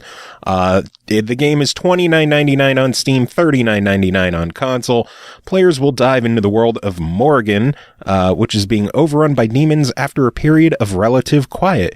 It is up to them to travel the land and discover the relation between the demon uprising and a mysterious sect that is trying to reawaken the mythical Lord of Darkness, Vazir. Hopefully I said that right. The only demonic person who could tell me if I said that name right is Royal Sefton. Royal, how are you doing? I am good. Are you feasting on the blood of the innocents? I was going to say, are you the Lord of the Darkness? But I'm guessing yes. No, I just posture at it. I don't have a deep enough, awesome enough voice for that, unfortunately. But so I do. Nice. Anyway, tell me about Demon's Age. Just crack me up, man. So Demon's Age, yes, it is, at least on paper, it's billed as being very much like a Baldur's Gate style CRPG. So you kick it off as a prisoner on a ship en route to a penal colony. Kind of a neat little feature. You pick your character out of those who are rowing. Kind of a cool touch. You said and penal. You know, and then shipwreck. Thank you, Demon Lord. And when you wash up on the beach, you have to piece yourself together, get some starting equipment, get into your first fight, and then you are advised to fight for your freedom. You are a prisoner, but you are told, well, we need all the help we can get. So if you're willing to help us fight back this influx of demons, then we can seek a pardon. So that's pretty much what kicks the whole game off. And you're given a generic NPC tag along at first, and you start to acquire other characters as you proceed with a little more personality, but not a whole lot of dialogue between you otherwise. So it's very much rooted in the D&D tradition. In fact, it looks like it's just almost exactly D&D 3.5 rules, are very, very similar to it. And the same stats, the same system, and actually with every action you make, every attack, etc., it'll show you the dice rolls and all that stuff. It's kind of neat that way. It's a straight up RPG the way it's at least designed that way. Okay. But there's always a but. I was gonna say I was waiting for. I know, right? For either the turn or for something here. So. Yeah, so they put the polish on some of the wrong apples here. Like, I like the touch where you get to pick who you are off the boat, but who you are doesn't seem to really matter all that much. I mean, yeah, there are player classes. Like, you know, you might be a caster or a wizard, or you might be a rogue, or you might be just a straight-up fighter. And there are certain advantages to some of the different races you can pick. It's all good there from a statistics standpoint. Like, you know, how does it influence your stats? How does it influence your development as you gain levels? But you have so little choice in the matter after that. As you gain levels, you're automatically adjusted. So there's like no sort of skill tree to follow there. There's no choice in where your attributes are going to be allocated. You don't even get to choose your dialogue. So really, even though it's billed as a Baldur's Gate type computer RPG, it really plays more like an older Final Fantasy or something in that sense. You know, the older console RPGs where your characters have a set development path as you gain levels, and these attributes just start to grow on their own. And when you engage in dialogue, there's virtually no choice in the matter. You simply say what you're going to say. So like there isn't even a character alignment or any sort of interplay between you and your teammates that really reflects, you know, conflicts of personality or differences of opinion. You know, who's lawful, who's chaotic, who's evil, who's good. None of that seems to matter. So from the get-go, my expectations and the reality of the game were a little different, a little apart from each other. So I want to play devil's advocate because growing up, I didn't really care about that stuff. Like you mentioned the old Final Fantasies, and, you know, in the old Final Fantasies and even in Chrono Trigger, like your character either just had one choice of like yes or no, and no was like, but you must. And then you still have to say yes. Or they would just be a silent protagonist and say nothing at all. So the lack of any kind of moral decisions to make in the game, I'll be honest, it doesn't really bother me too much as long as the story is coherent and decent enough to keep me engaged in it to play it. Yes, that is a fair point, and that's really more about just managed expectations. I think the way the game is billed, you might go into it expecting something more like in that price point, and like on the Xbox, you could, you know, pick up Pillars of Eternity, for example. Yeah. And that plays very differently in that regard. It's all choice. So this plays, like I said, more like an old school console RPG, aside from the fact that it has very much a straight up D&D system. And when you do combat, it's a little more tactical. So with Final Fantasy, I mean, there's obviously in the older Final Fantasy some degree of tactics. Who do you put in your front row? Who do you put in the back row? And when you order your commands, especially with the older Final Fantasies, where you didn't default to a new target if you killed the first one, you know, there was a little strategy there. But in this case, you're actually on a hex playing field, and you'll have to, you know, take your steps. You take aim with you know, magic if you have a caster, or you know, where you position yourself to flank your enemies. It plays out a little more like a computer RPG when you're actually in the thick of it in combat. But yes, in terms of just storyline and character development, very linear, and that's not necessarily a bad thing as long as you're expecting that. So if you play it with that expectation, it's a decent game. All right. So I guess my enthusiasm for it is a little bit guarded because of that. Full disclosure, I think spoiled by Divinity Original Sin 2, and I got to review that. That is another game where you're just, you know, you're never starved for choice in terms of how you play or who you play as or what decisions you might make. So this is just a different type of game than that, even if, you know, on the surface it looks like it should be that. Yeah. If you go into it expecting to play something more like one of the older Final Fantasies, I think you're going to have a better time. So is the gameplay that's there good and solid, though? It's not bad. In terms of combat, there are a couple things I found a little frustrating. You pick your actions based on what looks like an allocation of move points, but there's no tutorial or explanation as to how these move points work. And the default action when you press A without confirming is that you're going to skip your turn. So if you enthusiastically press A, you're just going to sit there like a doofus and get attacked. Oh, that's not good. Yeah, it would have been nice if they'd have put a little more forethought into how they introduced the combat. Your first fight's on the beach with a couple of these like walking fish. Not a lot of explanation of that. I'm assuming demonic fish grow feet or something. Good enough. But they come, they come at you, and you figure out through a little experimentation how to position your character on the field, how to walk them, and how many move points you'll have left when you attack. And if your character's fast enough, you can pretty much just dance around the enemies and never get hit. But it starts to get more complicated as you get comrades and as you get enemies that have ranged weapons, where just being able to smack and evade them isn't so simple. The challenge, aside from having to pick up the game mechanics without any sort of guidance, isn't really prominent. It's actually a fairly forgiving game.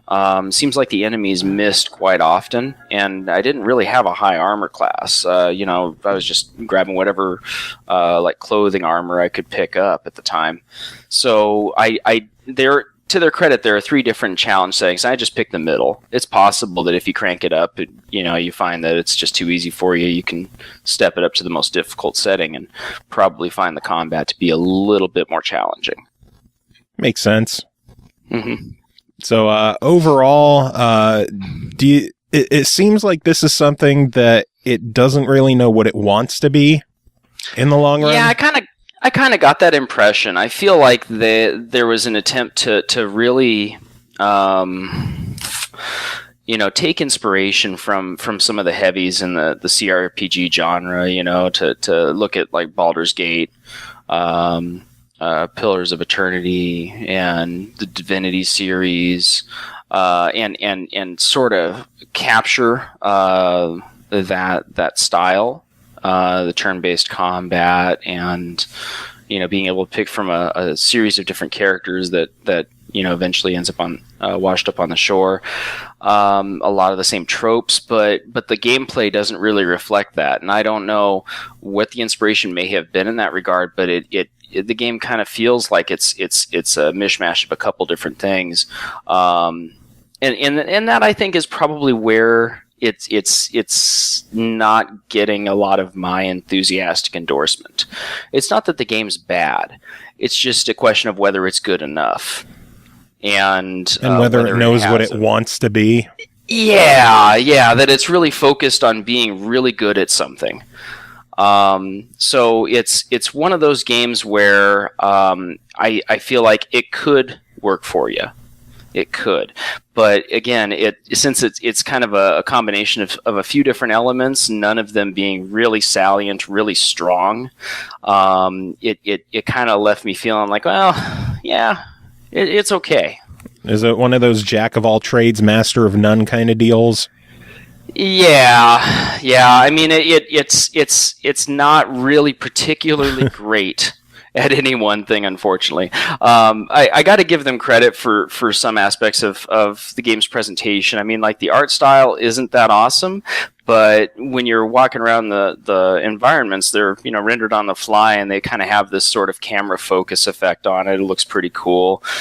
So there's all these little touches that they show that there's some competency here. There's definitely some good tradecraft. But again, no one thing is really that good. That's a bummer to hear. I was really, really looking forward to this one. Although it does sound like I might still have a good time with it. It seemed like a lot of the gripes come down to it not being as open or as customizable or as, not as much choice as some people may have wanted. And I'm one of those guys that suffers from decision paralysis where it's like, do you want to blow up this building? And I'm like, yeah, I do because I'm an asshole, but I don't because people will die. And in this game, it'll just be like, you blew up the building. I'm like, fuck. I was kind of going to do it anyway, but at least now I don't have to make the decision. The blood is not on my hands. Yes. So I mean, as you play through the game, you're going to play through the game in a manner that's either going to be enthusiastic because you dig the combat, you dig the story, etc., or it might be a little more perfunctory. It's like, okay, well, I already know I'm not going to influence what's going to happen next so much as just get through the motions. So just really enjoy the ride. Yeah. It's really going to come down to how much you really just enjoy that linear play style, and it's totally relatable. With in terms of like decision paralysis, I end up with just this huge stack of save games, going back and finding out, well, what if I had done this differently? And I never quite finish a lot of games that way. Yeah. So I get it. This will at least save you that burden. Well, I guess the only question left is $40 on console, $30 on Steam. What is your verdict on Demon's Age? Yeah, that's definitely a try it. To me, $40 feels a little steep for it. It's hard to really give a more enthusiastic endorsement than that, because to me it doesn't feel like a $40 game as executed. If it was I was going to say, if it was a universal price tag across all platforms at $30, would that be easier to swallow? Yes, that's pretty much what I was going to say. If you're paying more for the console, I would rather just go pick up the Steam version at $30, and at least it'll, provide you with what's essentially the same game, but with a keyboard and mouse, a little more of the CRPG feel. Having played the Xbox version, I think it's good. I'm just not sure if it's $40 good, Yeah, and I know in these days with how many games release on a weekly basis, it's tough to fight for the consumer's dollar anymore. Yeah. But hey, on the bright side, I'm sure we'll see it in a sale eventually, huh?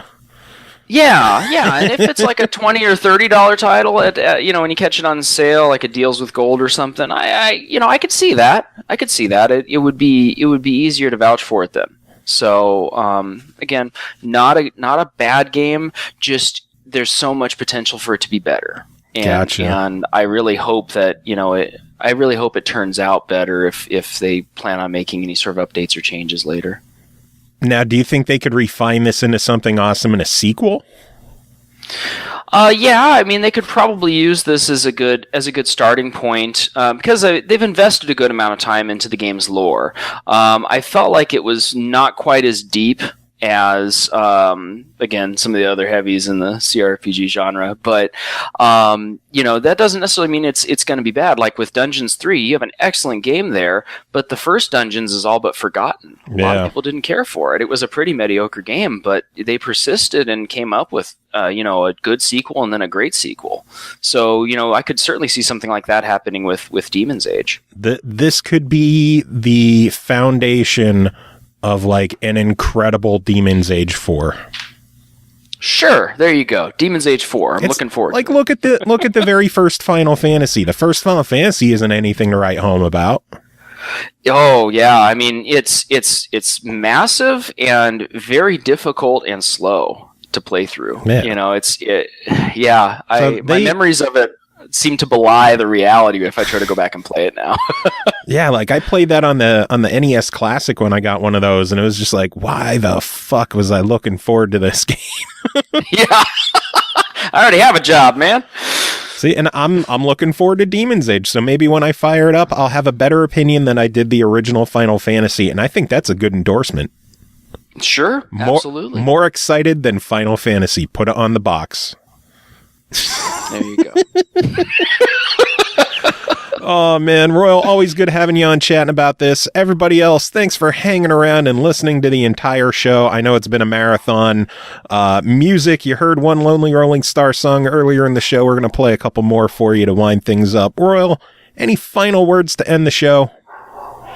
Oh, no, that was good. That's fine. Oh. The dog in the background.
Yay!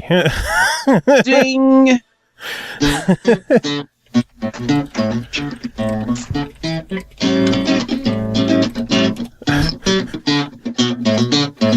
This is all Jason's fault, clearly. There's no way to get the timing right. You gotta sing it early.